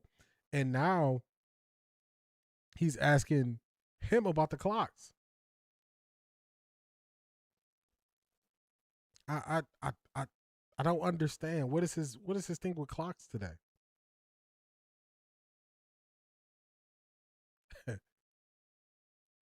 I don't know. That don't really sound like that. Don't. Yeah, I was gonna say it don't sound like chops. It don't sound like chops. You said Chris Easterling. Oh man, what is up? Let me so y'all can hear it. It's with the clocks again. I don't have time to look at exactly what the plays are. I mean, you got to be able to go do it. But I'm excited to see him play. Todd, quarterback, that internal clock, I mean, balancing the play clock, all that stuff. How do you try to help the quarterback slow that down so that, they're not constantly out over their skis, they're, kind of getting ahead of themselves and, trying to rush things? Are you talking about in the pocket? Are you talking about operation? Operational and in the Same response to Shedeur. He's like, what are you talking about with this clock? So I just looked him up. He works for the Akron Beacon Journal. I don't know what's up with this clock thing, man. This clock thing is crazy. And I like the fact that coach is like, hey, which clock? Which one? They asking the questions and don't sound like they even know what they're talking about. Yeah, I don't think he knows. Somebody told him to ask about quarterback timing and clock. Like somebody told him to ask that, and he just keep bringing it up. Well, there's a lot to both of those.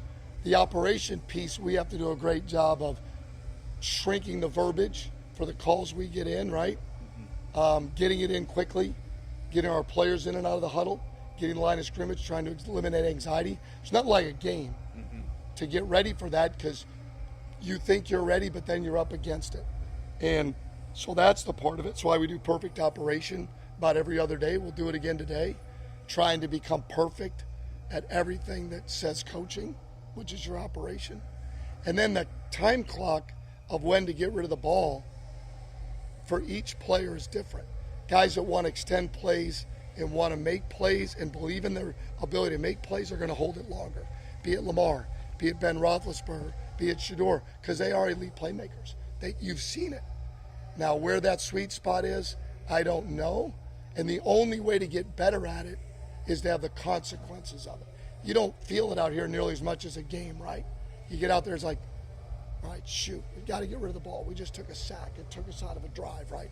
So that's with the being able to play and be able to have those consequences of turnovers, holding the ball too long, right? You got to have that offset. With Lamar, the benefit outweighs the rep. I mean, the amount of times he ends up taking a sack because he makes so many plays. Ben Roethlisberger the same way. I believe Shedeur has that in him. Yeah, somebody told him about the clock situation. He don't know. He said, man, they told me to ask about the clock. I just asked about the clock. Like Todd did a good job of breaking it down. Coach Monken did a good job of breaking it down for him. I started looking into, I'm not sure if Lipstick Junkie is still here. I started looking into time to throw, when it started being tracked. And funny enough, they used to call time to throw two different things. They would break down time to throw and you holding the ball to throw the ball, or holding it and leading to a sack. So when they originally started talking about time to throw, they added more context to it. Over time, they kind of like dumbed it down some. and took away the context that they used to add to it. So when it first came about, it kind of was a better metric, but they eliminated the context as it got popular, which is just like a lot of stuff.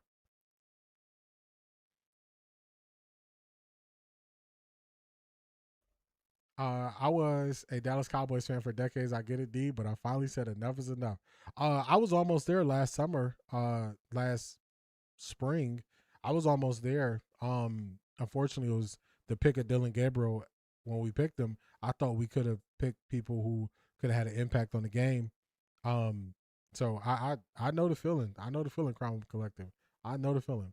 When players and coaches are confused, yeah, because it's just what he asking don't really make sense. We will know who this is based on which outlet runs with a clock-based headline. Oh, it's definitely going to be the Akron Beacon Journal. That's who he worked for. Got his picture up here and everything. They all ask questions to feed their predetermined headlines. I agree with that. You heard him. Shador's elite playmaker. So elite playmaker is going to hold the ball longer, and that's even the thing that made me think about the time to throw, because that's how they used to break it down. They used to do a better job of breaking it down. I was making jokes before. However, now this stuff is getting weird with the questions. Hit 31 banana split, XY hurricane fake left. It takes 20 seconds to call a play too long. I agree with that as well. Shador mentioned with Lamar and Roethlisberger, for real. Well. He has clock questions ready like a kid has their new school clothes laid out for the first day. For real. He had them things ready. You told me to ask about the clocks. I'm gonna ask him all about the clocks. Create bad habits for quarterbacks. There's some of that. There is some of that I think it has its purpose, 7-on-7, which is getting a ton of reps at your pass concepts, especially your drop back. Because when you're in normal team periods, you're really working play action, screens, movements.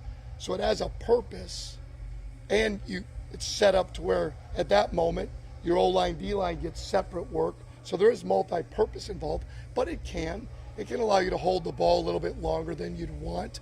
But it serves a multi-purpose, not always for the quarterback, but really just totality of your offensive team and your defense, so they can play routes defensively as well and work their pattern matches. But it certainly can.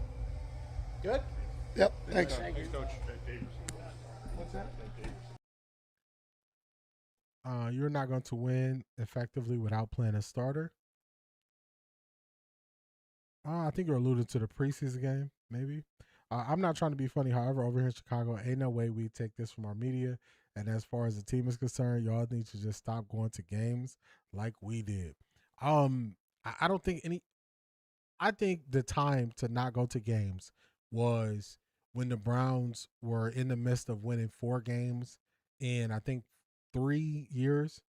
That was the time to not go to games. I don't think you could get people to not go to games, for instance, if they name Shador the starter. It ain't gonna work. Some people will not tune in if Deshaun is named the starter. That's their choice. But I think if they name Shador the starter, people just gonna go to games, and they gonna say, I just won't listen to the media. To me, this is the most I've ever talked about these reporters in my life.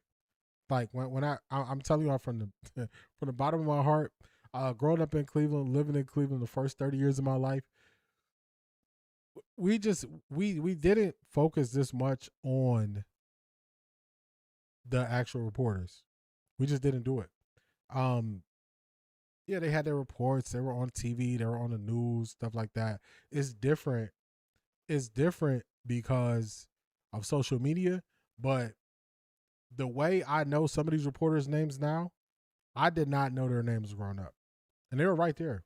I did not. So I guess it's the combination of the interest in social media and how it is making people kind of bigger stars than they would have been. But yeah, we didn't pay attention to them. He tried to outdo the lead content creator. He is with those clock questions. he kind of on the screen right now. Both of them actually. Excuse me. She got glasses on, and he's grabbing his microphone right behind her. I'll watch, but I won't be happy though. I agree with you there. This team with Shedeur QB is more fun to watch. I totally agree with that. Totally agree with that. This has been another good one in the books.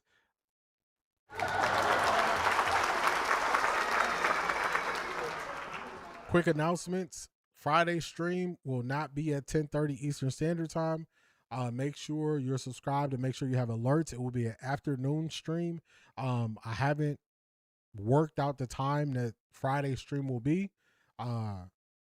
Haven't fully decided if that stream is going to be at 3 or later. So you just got to be alert. Probably once I decide the time, I'll put a post up on YouTube. I'll comment in the Patreon chat. So Friday stream will be an afternoon stream. It will not be a 10:30 Eastern Standard Time stream. So just be looking for the alerts. Look for the alerts and look for the time for the notification. Let me shout out the supporters. Shout out to Zedric. Shout out to Alexander Bryant. Shout out to Tessa. Shout out to Ms. Brown. Alexander Bryant came back, tried to defend himself. Shout out to Black Pearl. And also shout out to Shanithia. Shout out to all of y'all for the support. Remember, Friday stream will not be a regular time. So definitely look for the notification on when that stream will go live. Most likely afternoon stream. Check out the Wideouts tonight, Big Dog. I'm definitely going to check it out. I'm looking forward to that. I appreciate that. Black Pearl. We're going to be at this thing this weekend. We're going to see how it go. We're going to learn if it was a real or a fake competition. Keep eliminating the gray. I will see y'all all Friday afternoon. Peace, everybody.